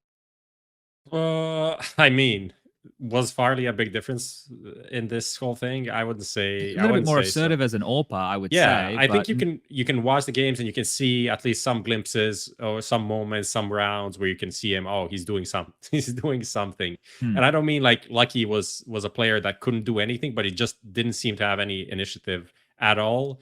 To some degree, it's not a big difference, but there's certain moments where you can see a bit more from Farley. But it seems like also just like a team thing, because I don't think it's too similar between the two for me for it to be just a Lucky thing, right? Or just whoever, if you bring in whatever opper, he'll probably play fairly similar in this Astralis system that they have. But it is all about config, right? It is all about config almost. I'm not saying the rest of the team is pretty good, and I think in some of the matches you could even see, like, I think the complexity game you could look at and you almost think like Astralis is a better team individually and complexity is a better team wise. Maybe not 100%, but you can see some moments where Astralis is getting by just based on the individuals that are pretty good, and config especially. Like they just put him in positions, he finds openings, and then you win the 5v4. So it's not like super rocket science going in for Astralis right now. I think that is great, and that is great for config, but at the same time, he's been super inconsistent if you look at the last 6 months. So is this config going to be here for the next 2 or 3 events, and is it going to be reliable? I don't think you can rely on your best player being the player that takes like 30% of the opening duels and wins like 60% of them. I don't think that's a reliable way of playing CS. I get what you're saying, and I guess we've seen the up and the downsides of it, right? We've seen when config's on, and we've seen when config is off. Do you think that you saw something from Astralis this time around that is giving you hope that they're in the upward trajectory, or do you think more like Prof saying where it might be more like a light switch on and off depending on somebody like config? I think like the team right now, it looks better than with Lucky. I think Farley is a great addition. I'm not sure, like it kind of like it was Prof said as well. I think it kind of looks like it's a really hard system to have a lot of impact as an AWPer, and I think that maybe makes it hard for the team because I feel like usually, like what I see with the good teams, like if you don't have a good AWPer, like an AWPer that has a lot of impact, usually you're not as consistent as other teams like doing as well, because it is just way easier and more reliable and more consistent to have your AWPer get these kills, because it's just like holding an angle or doing some, like it's just way easier to be consistent, like compared to a rifle in this type of environment. So I kind of miss like seeing Astralis with that, really impactful star AWPer, and I'm not sure if it's gonna be able to get that with the system they have right now. And Hmm. as Prof said as well, like it is when you're relying on config so much, and like if he's having a bad game, I really really find it difficult for me to see them win against like good teams as NAVI and all these teams. So I think since like they kind of have to, I think like as all other teams as well, I think they have to make a way to find their AWPer have a lot of impact and be really having a lot of impact in the game. So I think that's what they should be looking at right now. And I think like Farley is a really good AWPer. So I mean, if they just kind of work their way around it, I think they could figure out a way. Maybe config has to take a step back in some situations, so he's not always the first contact and just always taking the fights, and either it's a 5v4 or it's a 4v5, and stuff like that. But I mean, I think I think they have some potential, and I'm actually excited to see what they're gonna do. Also, I think Glaive has a lot of impact on this team, and it feels like, I don't know, it just feels like the roles are kind of mismatched in some way, because I think Glaive, he was he had a lot of good positions back when he didn't play with Blame and Config, and I think Glaive has had to take a step back, and when your caller does that, and maybe he's not feeling as confident and stuff like that, then I don't know, it just kind of feels like their flow is not that good, and in some sense. So I think they definitely have some stuff to work on. Yeah, I think noticing from Katowice, and I know Lucky was in the team back then, but looking at the team from Katowice to now at Pro League, it feels like they've moved some of those positions around again. I think that Glaive has like wrangled back some of the positions he would have been doing that they had Blame doing. For example, like when they would do their smoke walls on Yard and they would have Blame go for the T side lurks. I remember a lot in Complexity that they would use the utility to get Blame in a position, but he wouldn't do anything with the position. He would hope that the rest of the team would be able to make an entry kill and then he could activate.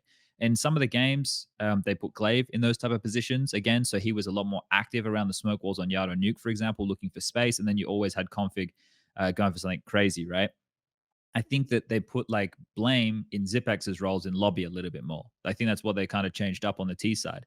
And then on the CT side, all their CT side setups are starting to look like extremely dynamic. Now, I don't know if that's a good thing or a bad thing, but for example, like Ancient, you go back and you look, so they had two pillars, right? So Xypex would worry about B long or B ramp, whatever you want to call it, and then Blame would be in cave. And then the other three would always be doing something different. Maybe Farley was AWPing A, maybe it was Glaive and config mid while that happened, or maybe Farley comes mid with the AWP and then they play like aggressive A main or something. And then the same thing happened on maps like Mirage. Like one round, Blame's playing connector, and then and Glaive's up close Palace, and then the next round, like Blame's under the balcony and Glaive's playing connector.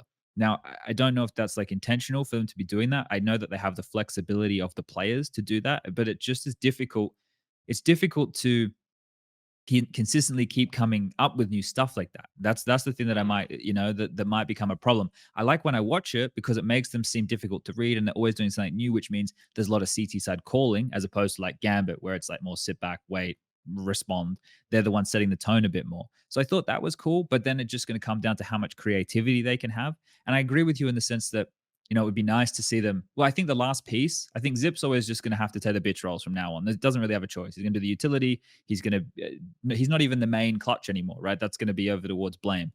He's going to just have to do the supportive work through all of that. I think that Glaive needs to know when he has to go aggressive and when he has to drop back, because he's going to have to give room to other players like Config. And then it's just about activating Farley. And if they can activate Farley, then I think, yeah, like you saw a lot of skill within the team. It was fun to watch. Like there was there was a lot of skill within the team, and I think that's what's exciting for me about this Astralis roster. Yeah, And I think I don't. what you explained with like the CC side and Ancient, I definitely think it sounds a lot like Heroic. I mean, when you play Heroic, you can't really figure out what the hell they're doing because suddenly they are so dynamic and they can all play all spots and they like have so much experience playing all these kind of like different positions. So I think maybe I don't know, maybe he took some notes after they beat them or or whatever it was. But I mean, I definitely think that is a way of playing, and it's really hard for a T side or stuff like that to work around this because right now, especially, we also have a lot of focus on it. Like when you kill a guy, you realize instantly like like where is this guy's position and like do you have some sort of like room open now when this guy is dead and what does it like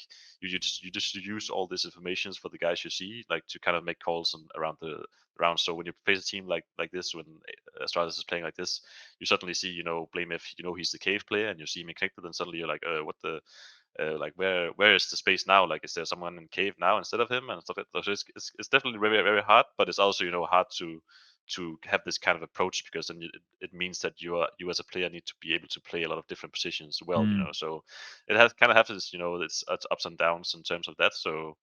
But I definitely I like like seeing that they're kind of giving some space back to Glaive, especially on Nuke, and I think he really needs that on the T side to kind of feel himself, and I think that's what he's really good at as well. And I think when Glaive took a step back on these kind of roles and Nuke and stuff like that, I think it really hurt him a lot because he couldn't really.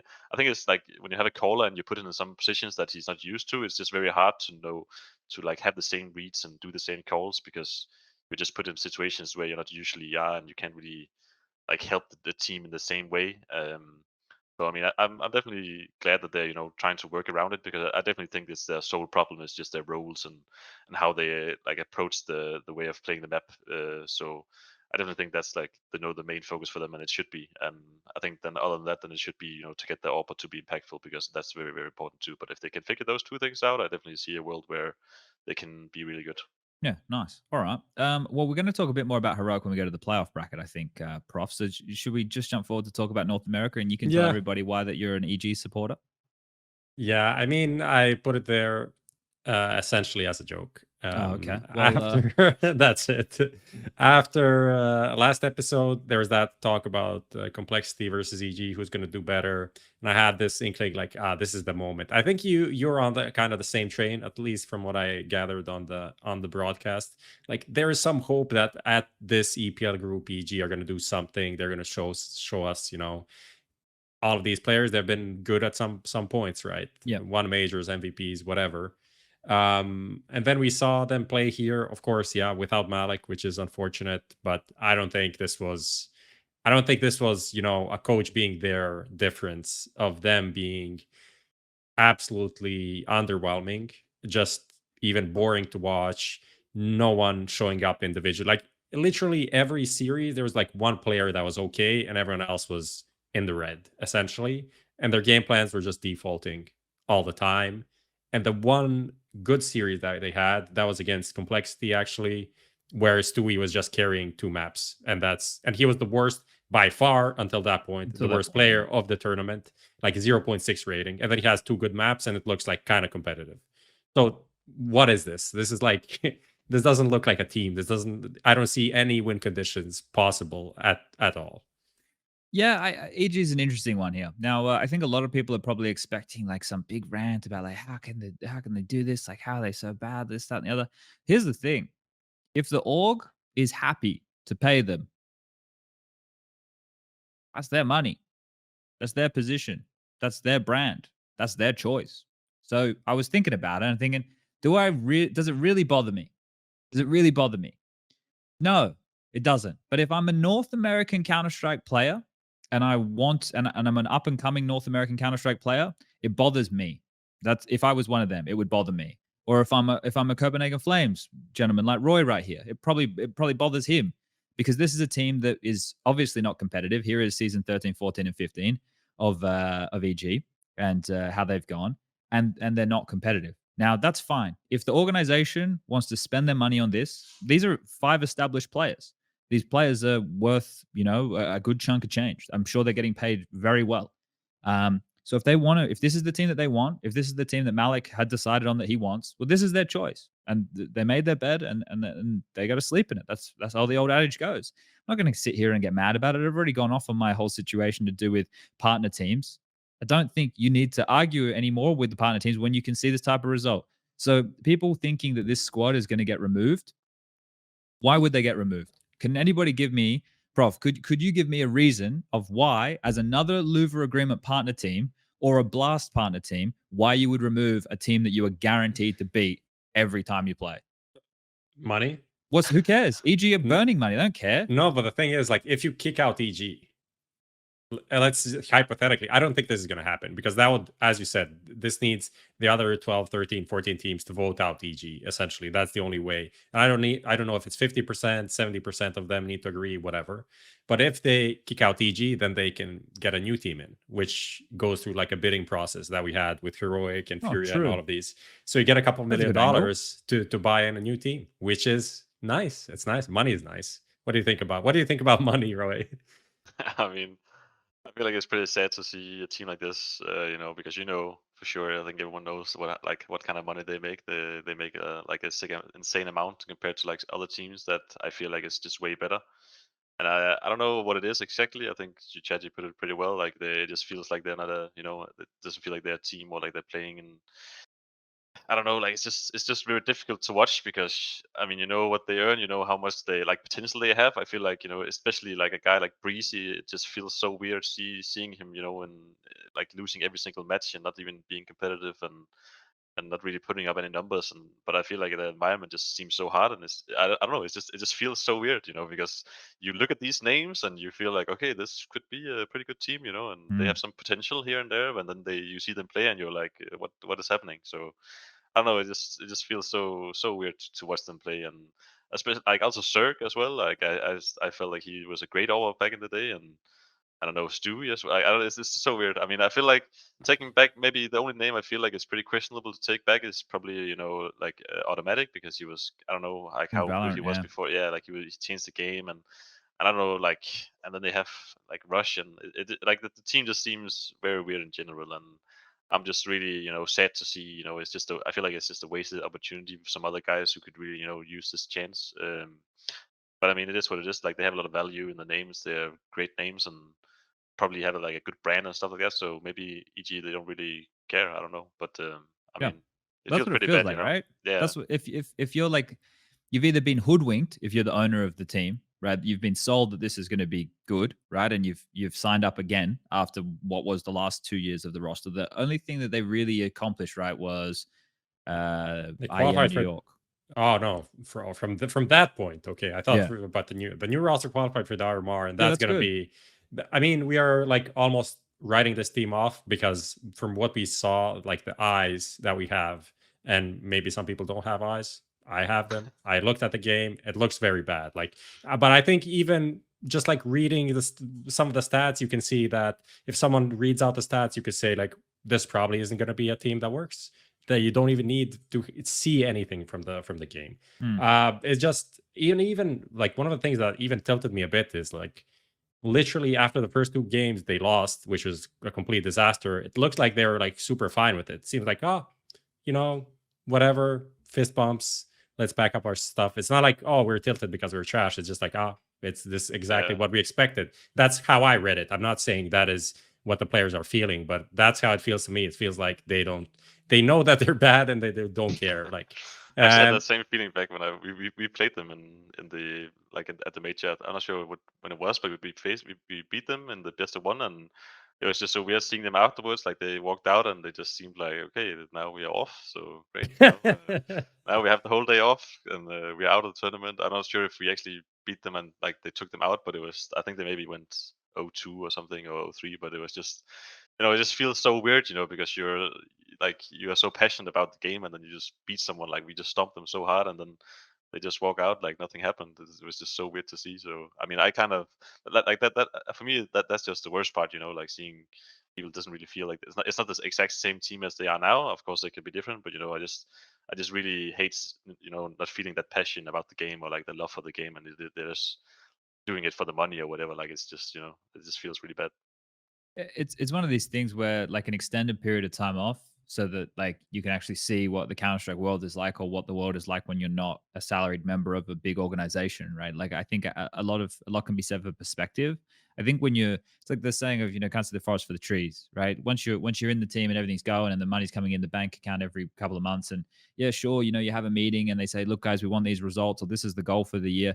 Nothing really seems like real until it's all fallen apart or taken away from you, right? And I'm not like, that's what I'm saying. If the org is fine, right? This is the thing, right? It's the same. If the org is fine with paying these salaries and they don't care if they're competitive or not, then okay. Like, why should we care? Like, that's why should we care? Why should unless you're an EG fan, or unless you're a North American who hopes to one day get into a good North American roster. There's only 3 North American teams, guys: Liquid, EG, and Complexity. That's it. That's it. So if you're worried about like all this other stuff killing North American Counter-Strike, like, let's start thinking about the orgs that are meant to be supporting North American Counter-Strike and what they're putting out there. Like, you could at least saving even maybe by their own words. I just want to add one thing. I think also from like ESL side and all the partner stuff, like they do have this clause. I don't believe this clause is going to be like reached, that he's just going to be kicked out. But they also need to like do something to kind of protect the integrity, not integrity, but the brand of the tournament essentially, and their whole agreement. Like, if you're actually going to have a team like this that's just going to lose all the time and be completely irrelevant, that is just going to reflect badly on your brand. Like, this is why we don't want like partner teams in general. And you have an egregious example right now, and maybe we can give them another shot or something. Maybe we give them, another tournament. But there needs to be something. There needs to be something said from ESL's side that, like, okay, we can't stand for a team being uncompetitive completely. Because if you look at all of the groups, anyone that finished like with no wins, looking for org, like, they don't even have an org. They're from Australia, not even the best team for Australia. Okay, who cares? Sprout, they finished without a win, but they actually played fairly competitively in some of these best of threes. Yep. Then you have Party Astronauts, also no org, also with a stand-in, right? And then there's EG there. Like, you can't be in this category as a partner team. It's not okay. What if we just put them in the conference? But, no, seriously. Like what if they had to requalify? That would be a good thing. Yeah, like they ended up like in the clause. If you, but they still have like invites to IM Dallas, to all of these other tournaments.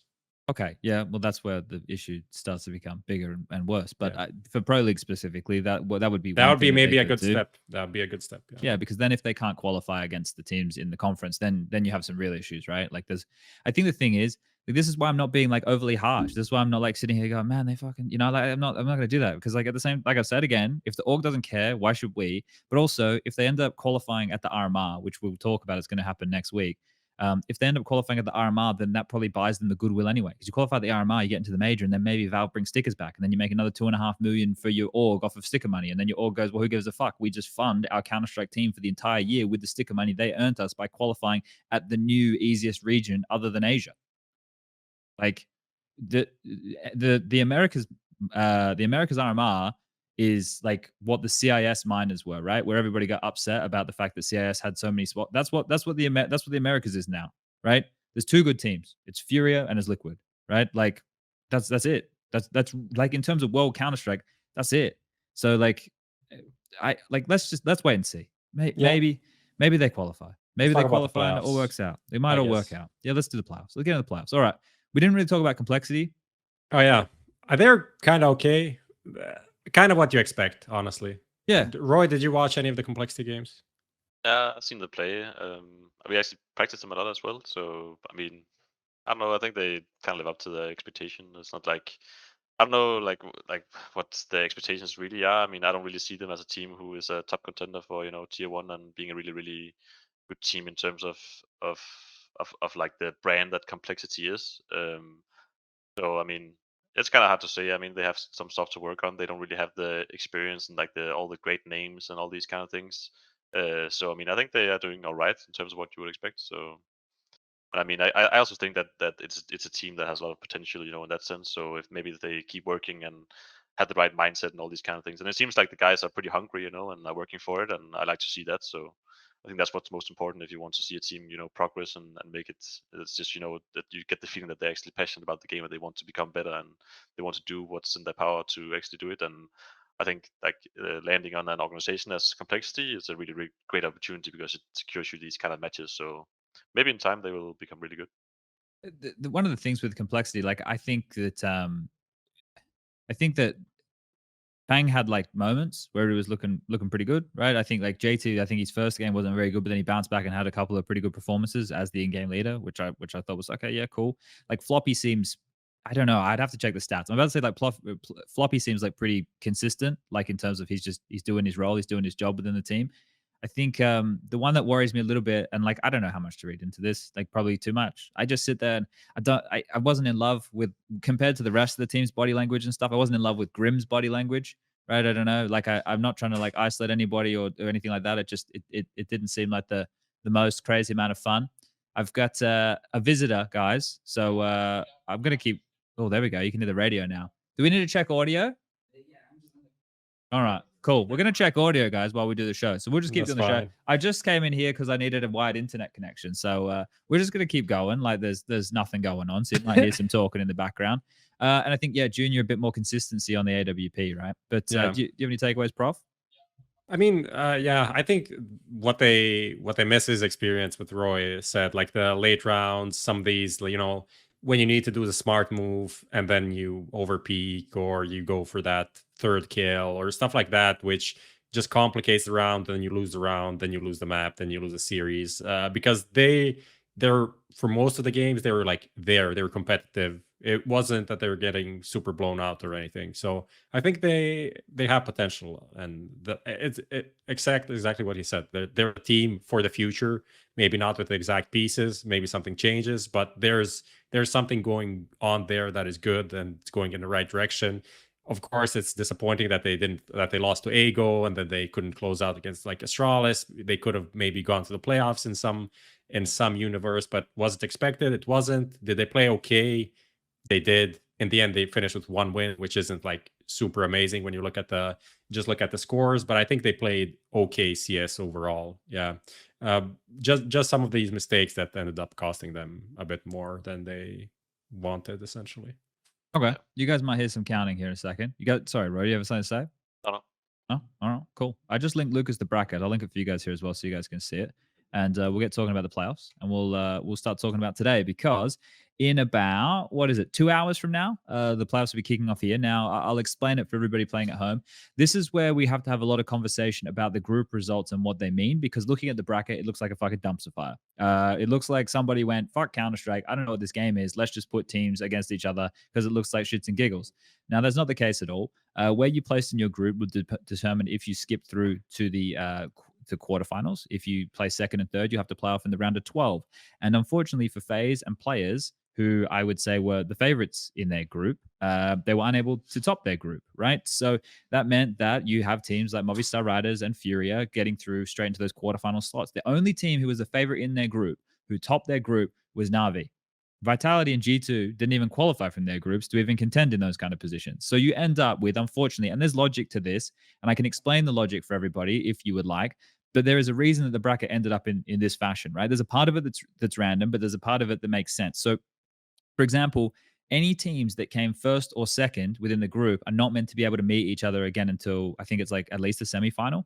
I have it written down. Mihal gave me the full list of things that make sense there, right? So there's a reason why it ended up being FaZe and players in the opening game, and then the winner of those guys play against NAVI, right? Is it great? Would we have preferred something a little bit more of like a well-balanced bracket? Yeah, but we already had our seeding system, and that was the group stage. And that's what people seem to not be able to get through their brains, right? That was the seeding stage. I mean, the issue why we have, let's say, everyone that looks at this, they would say, okay, NAVI is the best team in the quarterfinals, and the second best is NIP, probably, right? Yeah. And then when you look at the maybe most stacked quarterfinals, you'd probably say Heroic Liquid, and you'd say FaZe players. And then ideally you'd swap the Heroic Liquid with the fnatic ENCE, and you swap like Entropiq, Astralis with FaZe players or something like that. Then the bracket would be much more even out. But the rule is, I guess, if you finish, like the teams that finish first and second in the same group can't meet until the grand final. And if you finish like first and third, then you can't meet until the semifinal or something like that. And that's why, which I get the idea, but maybe when you look at the bracket now, you see how disbalanced things are. Maybe that's not the best rule to have overall. I don't know. Well, but I don't know. Like if it's known beforehand, right? If the teams know beforehand, No, it's like, of course, you're not going to change it now, but like if we're talking about what is best for the tournament in general, like it doesn't matter that you played someone in the group and then you had to play him early again. Like I don't think that's that big of a deal, especially because, as yeah, you maybe said, you're right. it's just for it's not just for seeding. It's for seeding and to make playoffs. But I don't know. What do you think about the bracket when you saw it, Roy?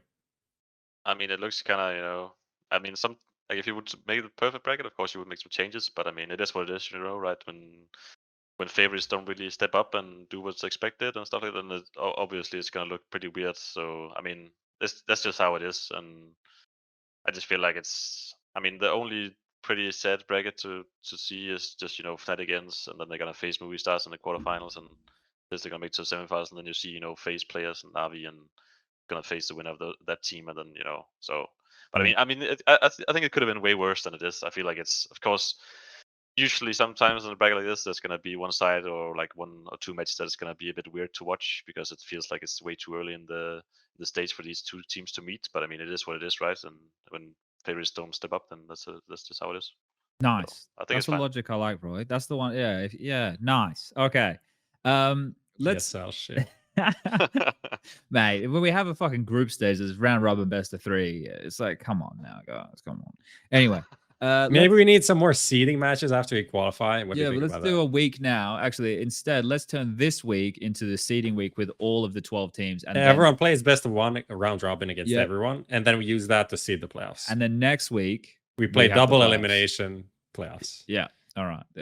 Like the only way you can fix this is just you have some guy who is expert or genius who will just put the seeding himself, and everyone just puts their trust in that guy, and then that's what it is. But that also just feels like so bad. So I mean, when you play for the seeds, this is just what can happen, So. Yeah. I want to go through this bracket now, Roy. Before we go through and like do game by game, I want your initial thought on who you think is going to win the tournament or the grand final. I'll make it a little bit easier on you. Who do you think is going to be in the final? I think it's gonna be NAVI versus Heroic, actually. Okay. The final, and then I think NAVI is gonna take it. All right. We got a full on prediction out of you there. I like it. I think that's just like the way the bracket looks. I don't really see any other thing happen than that. Okay. I think that when we break it all down, let's start at the top and we'll work our way through this, right? Okay, so Heroic versus Liquid. Prof, who you got? I know who Roy's got. I also go. I think that I agree with his final prediction. Like NAVI Heroic. It's makes the most. Sense. Yeah. But like there's some nuance to all of this, right? Do we think Heroic are going to walk over Liquid in a 2-0 fashion? Do we think it's going to be 2-1? Like that right there is a result that maybe it's not as clear cut on paper, right? No, I don't know. I thought Liquid had some good moments, so I think they can take a map. They can make it an interesting game. Although, like Heroic also a team that can just run over a team like Liquid if things go poorly. But I saw some glimpses from Liquid that I think they should make it competitive. And then the next game against NIP as well, I don't think that's a walk in the park either for Heroic, right? I think it's also going to be a competitive game. That's going to be NIP with FaZe, though, right? Yeah. So, like, to be fair for NIP, when you go and you have a look at how they were able to get through, like they just performed to like just a standard. Whereas everybody else, like, were having down results in terms of the favorites. They were just chugging along, right? They were just, and we were getting some good stuff, right? We were getting Rez playing well. We were getting Hampus doing Hampus stuff. Like Plopsky was back to some regard. So the team, we have to hope, can stay to that. But this is the thing, they're now focusing on the RMR with Brolin, right? So, and Brolin is here, as I've mentioned. So, Roy, do you think that NIP have any shot against Heroic? Do you think, like, stylistically, maybe there's something they could do, knowing that FaZe's not the long-term fifth of the team? Or do you think this is clear-cut for Heroic? I mean, the only way I see a world where they can do it is maybe because, like, bringing in Brolin and, like, practicing with him and kind of having a focus elsewhere could maybe give them some, like, to loosen up a little bit and just play, for fun, and it's just go with the flow and just play. And then if they have some good individuals on the team, and like Hampus and Risk can have like huge impact. So if they just meet up and they just like kind of chill about it and they don't really have so much focus on it, and they just feel themselves and they just play insane, then I could see a world where they could win, actually. But I mean, I feel like a lot of times when you bring in a new guy, it just brings a lot of motivation for the team. Even though if he's not playing, you're just kind of like looking forward for the future and just like enjoying your time and playing the game. So maybe in some world that will happen, but I mean, I feel like Heroic is just playing so good right now that it's gonna be really, really hard even if that happens. So, I mean, there's a small chance, of course. It's CS, right? So, Yeah. All right. but Well, what do you weight it? Like a 70-30, an 80-20? I think 75% that Heroic is gonna win. Maybe Okay. 80 actually. I think. Okay. 80. That's pretty confident. Yeah. All right. So we got Fnatic versus ENCE. Now, for Fnatic, their positive is back on land. They've got Crims back, which is great. It's another weapon for Alex to be able to utilize here. Now, maybe not one he needs to actively utilize because of Crims' knowledge of his experience, but he's back in the team. Against ENCE, who were looking really good. I think some big proponents of them getting this far was Spinks was looking really good and Hades as well. I think the two of them combined won out like 18 1vx situations within their group, right? So that's actually a lot to have, even though it is 5 best of 3s. But for the two of them to be closing out that many rounds, I like the style of Counter-Strike ENCE are playing. I like the depth of the players there. I think it's going to be difficult for Fnatic here. They did just play the other day in a best of 1 online, and I think it was Mirage, and ENCE won that one. And Fnatic are also still using Pepsor and Poison, right? Poison and Mezi, I'll just give people a bit of a recap. Maybe they missed the group. Poison and Mezi were the two factors in why Fnatic was able to make it through. Mezi was fantastic for them in terms of the pistol rounds and his just general overall impact. I still think he's one of the highest rated players in the tournament. I think he's in the top 10. And Poison was really good on the AWP. And then in the final game, I think that's where they kind of disappeared. But Poison was really good in terms of opening kills. I think there was some stat line I had that before the final game that they played, Poison was responsible for like some ridiculous amount of their opening kills. I fucking tweeted it. I should remember this shit. And they were converting like 75% of the rounds that he was getting the opening. So like I look at this here and I go, okay, well, you need to replicate that form out of Mezi and Poison. If they can do that, great. And then you have Crims bolstered to the matchup here. But what are you guys thinking about Fnatic ENCE? Is this a clear favorite? Is this one here easy to call or a little bit harder? I think this whole bracket just looks like it's gonna be so shaky. I feel like because I think like all the teams as Movistar as well, they have shown like really great size, but they have also shown like really bad times and bad games. So I mean, this just feels like it's a 50-50 in every single game up until the semifinals where they're probably gonna face Heroic. So I mean, I think it comes down to, as you said, like Fnatic, it comes down to Messi and Poison, and then it comes down to Spinks and Hades and Fuchsia as well. So, and if Movistar can keep the level, of course, they're going to be a really hard team to play against. I think the question is if they're going to be able to keep up their level, because I think that what they shown in the group stage was actually insane. So, I mean, I think it's yeah. I actually have no idea at all what team is going to make it through to the semifinals out of these three teams. I think it's going to be really exciting matches. The pinnacle cup part of the bracket, as we call it, essentially. Yeah, that's a good It's like these three teams, like it doesn't feel like this is like a quarterfinal, semifinal team for the EPL, but it is essentially. I agree. It's very hard to call. I'd go with ENCE. I think ENCE have like great pieces that should be good together. More than any like a Fnatic or Movistar, which I say like, okay, good teams had good performances, but I don't think these are the teams that are going to be consistently on this level, essentially. And for Movistar especially, I don't know if the additional pressure is going to play a part, because they played super well. They played almost like they're, I don't know, playing a Spanish Cup and not playing against some of the best teams in the world. So I'm curious about that. I think ENCE goes on, beats Fnatic and beats Movistar, but it could be anything, right? ENCE also has these moments where they disappear. Although after the group stage of EPL, they've been okay online. I mean, they did their job everywhere, which historically hasn't been a thing. They had like, oh, good result, and then falling off. And I mean, roeJ talked about this before, like, when you play a super big important tournament, then you go on to play some of these qualifiers for Blast. It's not the same thing, right? It's hard to keep focus, but they managed to just perform and do their job. So that's kind of a good sign for me. Yeah, I think that in this opening matchup that ENCE are the favorites. I think that for the map pool as well, I think ENCE can pick a little bit deeper than what Fnatic can. But then at the same time, Alex can prep heavy for the maps that he wants, right? I feel like we might see like an overpass pick or something come out of Fnatic here today.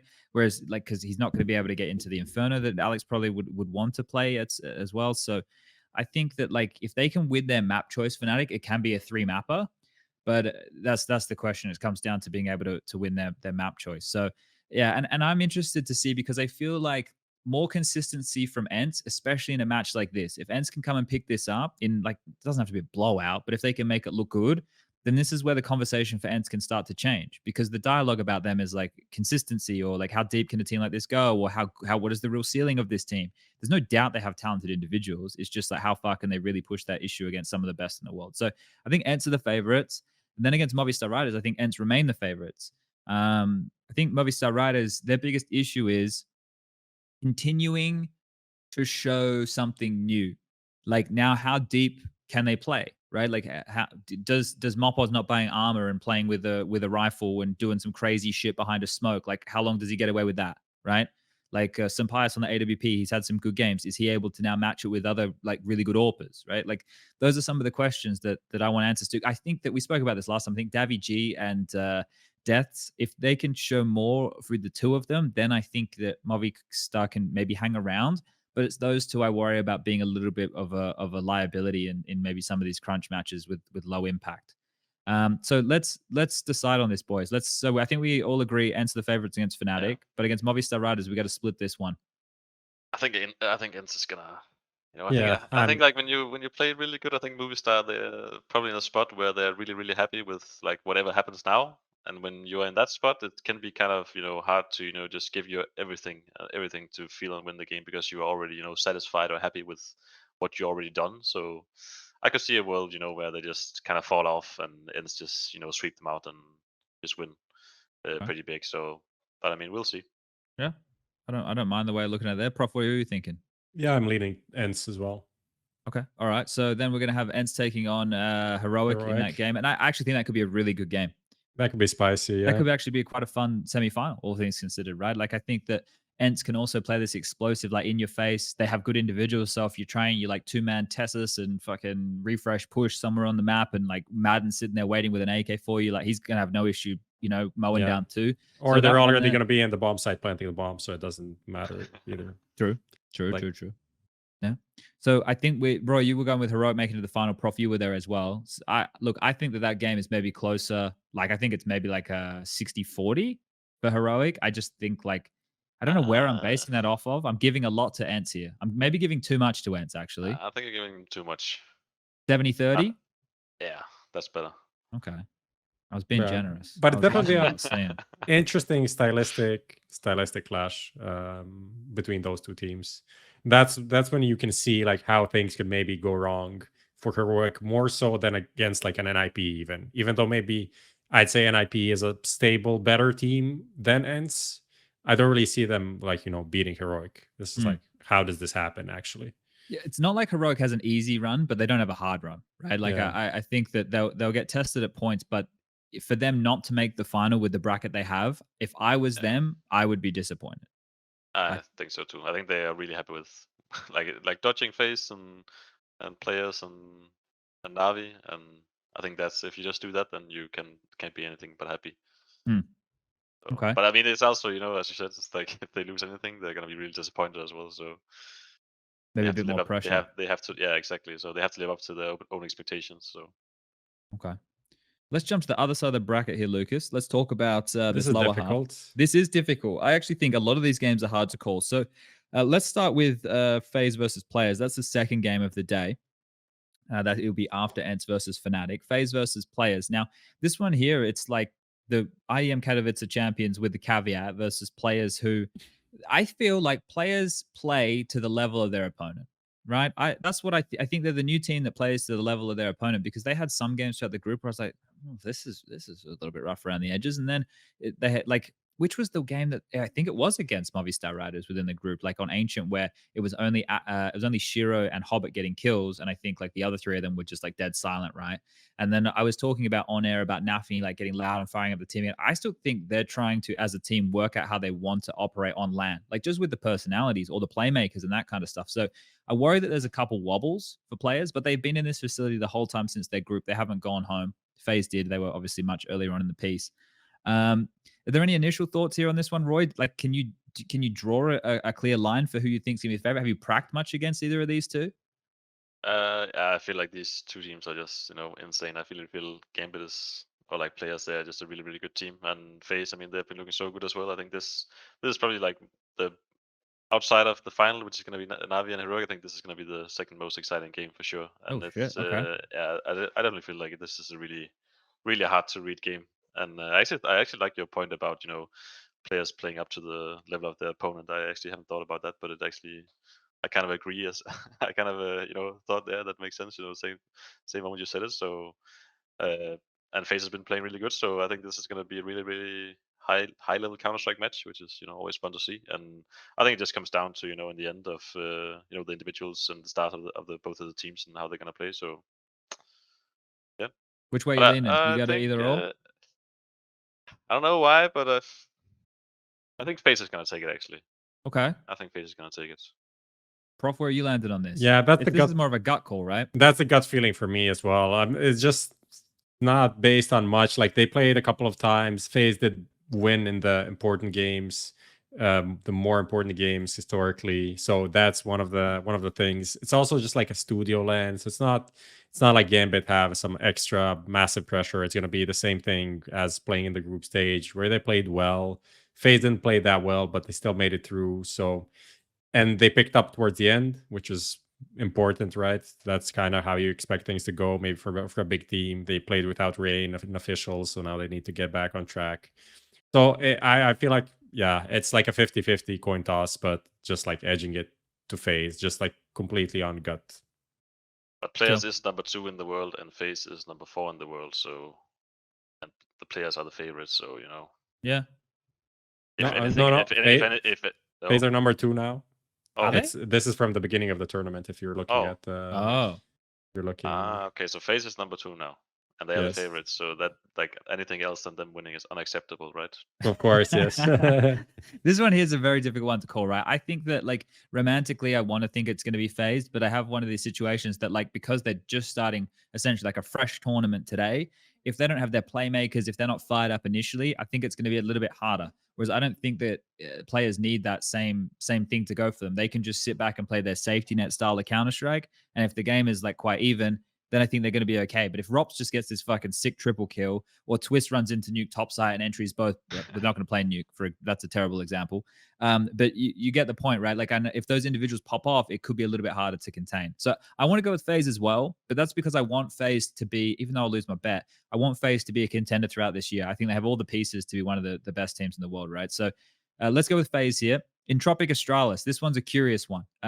Forrester has been a beast for Entropiq on LAN. Elian's going to need to make sure he can play to a level comparable to keep up on the other side. It's not like he has a crazy head-to-head against Farley or anything here, but I think he needs to kill config doing his stupid shit all over the map, essentially. Stop config from getting space. Yeah.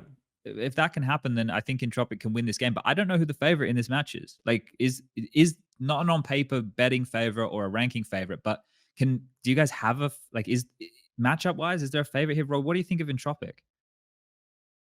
I think they are pretty, they can be very scary, but they can also, kind of flop on lane. I think this is, but I have kind of the same feeling about Astralis right now, especially now when they just, brought in Farling and stuff. They have some things to work on. So I also feel like it's a complete 50-50 in that sense.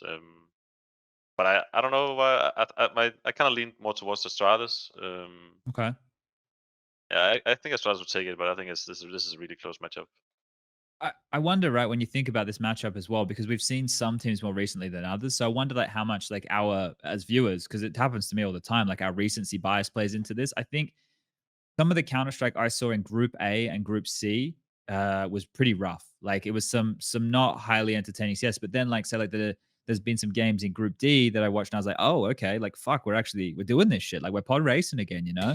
And I'm not sure if that's just like because we know that we're starting to get towards the tail end, or if the Counter-Strike was actually better or whatever. Maybe there was just some more exciting plays, which tends to make it a little bit more enjoyable.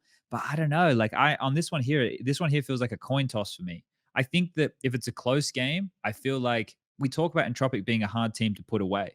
And if you look at the, maybe in the back of the minds of the Astralis guys not being able to close out against Heroic, look, it's not the same members of the olden day Danish roster, right? Where we're going back fucking 6 years ago in terms of having a hard time closing. But I'm just wondering if that comes into it at all. I don't know which way to go with this, boys. Do we let Twitch chat vote? Do we let Lucas vote? I think it's gonna be. It's also probable ancient pick there from Astralis. That's also a good thing. Like they've been really, really good on that map, which gives them a leg up. If you almost give that as a win at this point.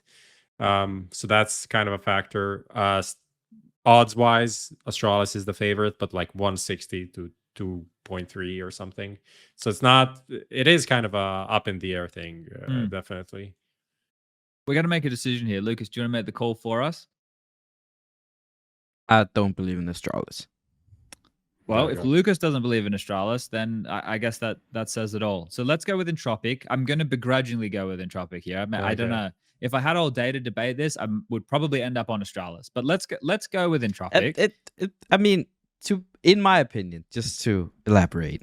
Here we go. It's more of a thing that it's Astralis map or a match to lose than Entropiq's to win. Okay, this is some out of the box here analysis coming in from Lucas. Yeah, according to Astralis, they're very happy. It's a new lineup. Yeah, they only had 37 days to practice, and they made a massive change. So for that, they're super happy with this result already. I mean, it's not, you know, I won't be surprised if they win. I just think there's a lot. Surprised if they lose. Yeah, they're not going to be surprised at all. No. We need to get you surprised, Lucas. All right, let's go with Entropiq for argument's sake here. Actually, you know what? Fuck all that noise. Astralis versus FURIA would make a more exciting quarterfinal. Sorry, Entropiq. Even though we said you're going to win, I want to talk about the idea of an Astralis versus FURIA game instead of a Entropiq versus FURIA what do you see happening there? Oh my God. Art and fucking Config are going to open a wormhole through smokes that will change the time dimension of Counter-Strike. It is going to be crazy. Smokes are going to be dropped. They're both going to be running through at full pelt, one with a shotgun in hand, one with an AK only hitting headshots, and the game's literally going to break. Like that. Think about that game. Think about how crazy it could be. I would love to watch that. You've got Art and you've got Config, and I guess you throw Glaive into the mix. He can be aggressive in there too. Those guys just fucking running around. And then you got Blame F, Yuri, and K-Serrado. Three awesome, like just anchor, sit back rifler, pop your head off when you come their way riflers. I think that could be a sick game of CS. I would love to watch that game, actually. Quite truly. I think that would be very entertaining. Yeah. Like, sign me up for that shit. I don't know who'd win. See Art knifing Config. Oh, you know, just this little knife on knife battle here and there in the smokes. That would be lovely. Do you think it would be that? Like, you think it would play out pretty crazy? Do you think both teams would stick to that type of play style? I think Art will Art. You can always count on him. You know, he's always gonna make some insane things in every match he plays. So, and I feel like this Config is also just that type of player. So I think it's gonna be a very good environment for both of them. You know, to create a lot of chaos, because when you are a guy who takes a lot of chances, there's also going to be a lot of, you know, open spaces for the other team as well. So I think it's going to be a really fun match. Okay. So who do you think is going to win that one, boys? I know I've crowbarred Astralis in here, but Astralis versus FURIA, do we have a winner? I really like the way we saw FURIA playing. Yeah. I think FURIA as well. FURIA has been really good, so you just have to pick him at this point. Okay, let's go FURIA, and then on the other side we have NAVI versus FaZe. No matter what happens, that game should be a banger. But I think if we go with what roeJ was talking about before, NAVI making it all the way, then like we could have a discussion about this match. But what's the point? NAVI versus FaZe, no matter what we say, is going to be a good game. There's so many good players on the server. You guys at home don't need us to tell you that. I can't give you any nuanced fucking breakdown of how it's going to play, other than it should be a good game. But NAVI versus FURIA, is that where you think like FURIA get like fed? They understand that they get taught like, hey, this aggressive shit ain't gonna fly against like Bit and Simple and everybody. Yeah, for sure. Yeah, for sure. I think it's just when you play players that are so good, it's just, you know, it's just so hard to make stuff like this happen, and it's so hard to, you know, catch them off guard and all these things, because they're just so good and they're ready for, especially, you know, when they prep and they know it, they see it coming and they have a good idea of what's gonna happen. Then I think they're just going to sweep them out. I think NAVI is. I think the only close matches for NAVI is probably going to be that you know, the quarterfinals here against FaZe or players, and then I think in the final, I think everything else in that they're just going to stop. Okay, all right. Well, I guess that kind of sums up the bracket here. Maybe we can get someone on the social team like Dimitri or whatever to do the bracket done up, and we can see how we go. But I guess that's the end of this little segment about talking about the playoffs, and it's just over 2 hours now. Prof, do we have anything exciting coming in the mailbag for roeJ? Any questions from the viewers at home? Let me just fill for like. All right, well, play the bumper, Lucas, for playtime, and we'll be back in a second.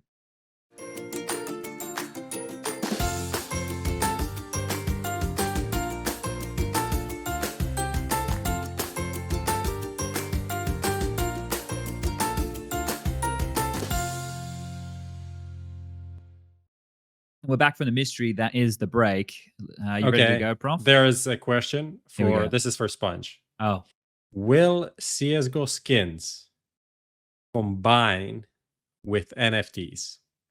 no. Okay. Why would That's- Valve doesn't that's- like NFTs? That's a question for you. Thank you. Okay. There. This is for Mohit K7. He got his answer. Funky Duke, why no new updates for CSGO this major? No, that's not the question I wanted. The question I wanted was for roeJ, overlooked up and coming talent in the Danish scene. What can we hear? Sorry, guys. I'm turning some knobs down. 1 second. There I we don't go. hear It's gone. anything. It's It's fine. gone now. Sorry, roeJ. I think it's so hard. I don't really feel like there's I don't think in the Danish scene in a while we've had a clear cut. This guy, he's gonna be. I think Siphon was it before. He kind of got up to play on our team and kind of get some experience and stuff like that. I think he was a guy, especially with his visual kind of aim. He was a guy like that. But I don't really feel like we have, because I think there are some guys, but they kind of had the chance and they kind of blew it. I think we saw like ENCE. I think he could have been a really good AWPer, and he kind of made the step to Xtrfy and kind of really didn't show up, and then had to take a step down back again. And I think we've seen that with other guys, and I think the next good Danish player is probably gonna be someone like who has already have got a lot of experience already and have been playing and have had his chance, but maybe a guy like nodeJ, maybe like he has already played on a pretty decent level, right? But he's kind of had to take a step down as well and kind of work his way up. And no, it's just I don't really have any like of the full unexperienced young guys who is Do you see just the this Stare guy. kid from who's playing for Sprout? Did you know much about him? Stare? Yeah, I think he would be a pretty good choice. I mean, it's not like I'm like fully sold that he's just gonna be insane. I think he's got a great chance of joining Sprout, but I still think there's a lot of work to be done. I think maybe we could look at a team at like Masonic, like they have some guys, but it's just like there's so many guys that that are pretty good and they have potential, but I'm not really sure how they're gonna be doing when they take up the next step. I think like Stare, if he would have been like insane on the Sprout team with the chances on the teams that they have faced, I think he would have been a great name. But I think he's probably one of the guys to look at for sure. Okay. What about like somebody like FaZe or something like that? I'm not sure. I think he should have been performing better, at Astralis Talent and the teams that he's been facing, and the kind of amount of time that he's been putting in and playing FPL all the time. I think if he would have been putting up bigger numbers, I definitely think that guy would have is a really good example of a guy who could make it. Okay. But I'm still kind of waiting for him to show more. All right. I got a couple of questions that keep getting asked, Prof. I'm figuring I'll answer them here for any of our viewers who've hung around. Okay. One of which is the EPL playoffs being played in front of a crowd? The answer is no. Another question that keeps getting asked is about the audio, about why we can't hear the players celebrating. So basically, the production for the event is in Katowice, Poland. That's where the analysts are, and the commentators and the players are all here in Dusseldorf in Germany. So basically, we're playing a relay race because the game is live. It's on LAN. There's no delay. The delay is not baked in, right? So it's live. So what happens is, because this feed's getting sent to there and then it has to come back, if we played out the reactions, it would be ahead of the actual result. So when it was getting played a couple of weeks ago and you heard all the cheers, it was happening just before the rounds had ended. So it was spoiling the result of the game. So that's why it's not happening anymore. But I think in the future that should no longer be a problem, because I think there's some changes that are happening to avoid that. So when I say future, I don't mean this week. I mean future ESL events. Saying no more year. production is Katowice. I'm not saying anything. I'm just saying that it might get fixed in the future. That's all I'm saying, Prof. I don't know what I probably already said too much, but a lot of the people wanted to know. I keep getting that question all the time, so I figured I would answer that one for everybody. But yeah, that's about it. We didn't talk about Fiku. Someone is saying, what about Fiku? He was pretty good, but we spoke about, like, I think we mentioned him when we talked about Ego. Like, I was like, yeah, I remember him and MHO playing together, and a couple of comments like that. Yeah, I think that's it. That's it, guys. I think that's it. Final thoughts? All right, roeJ, this is your chance, mate. You want to say anything to anybody out there? Do you want to start any beef like cadiaN and Glaive have gone? Do you want to get in the mix?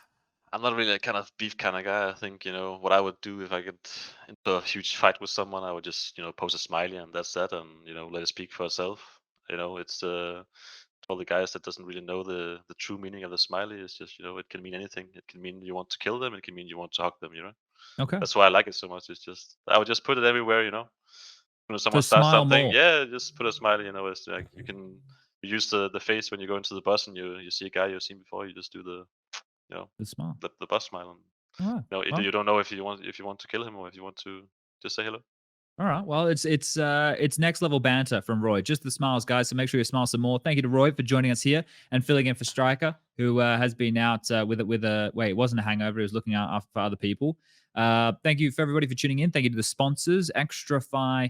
We've obviously got Bitskins and the new sponsor N1Bet. That is n1bet.com, I do believe. You can check them out. Remember to gamble responsibly. And thank you for tuning in, guys. I do not know when our next show will be. Next week, I will be working another event, and I don't know what days I'm working and what days I'm not. So we will try and get a show sorted and ready and raring, probably during the Americas RMR, if not a little bit after. I think, Prof, we might have one, right? Maybe the Asian Okay. RMR. I think Okay. that would be that's going to be the least busy one. So that should be during the weekend next week. So Okay. like 10 days maybe. Beautiful. All right, Lucas, you've popped in. What do you want to say? Nothing. I'm just here All to right. say goodbye. Perfect. Goodbye, everybody. See you next week. Thanks again to Bye. roeJ. Peace. Thank you.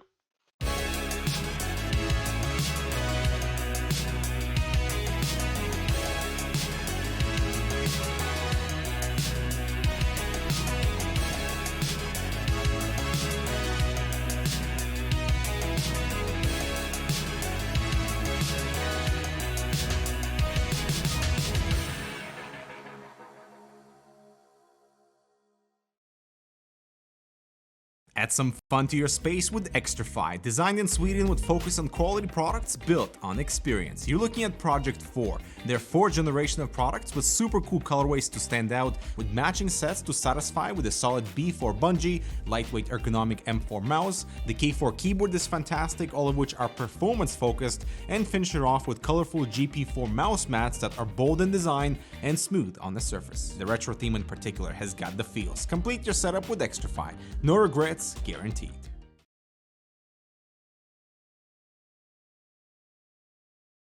Stuck ranking up? Lost the motivation to grind? Bored of clicking heads on aim maps? Get some color into your game. Bitskins.com. Buying and selling skins made easy. Tons of payment methods and instant cash outs. Just choose your dream skins, select your preferred payment method, and start grinding again. If you want to play like the pros, you gotta look like the pros.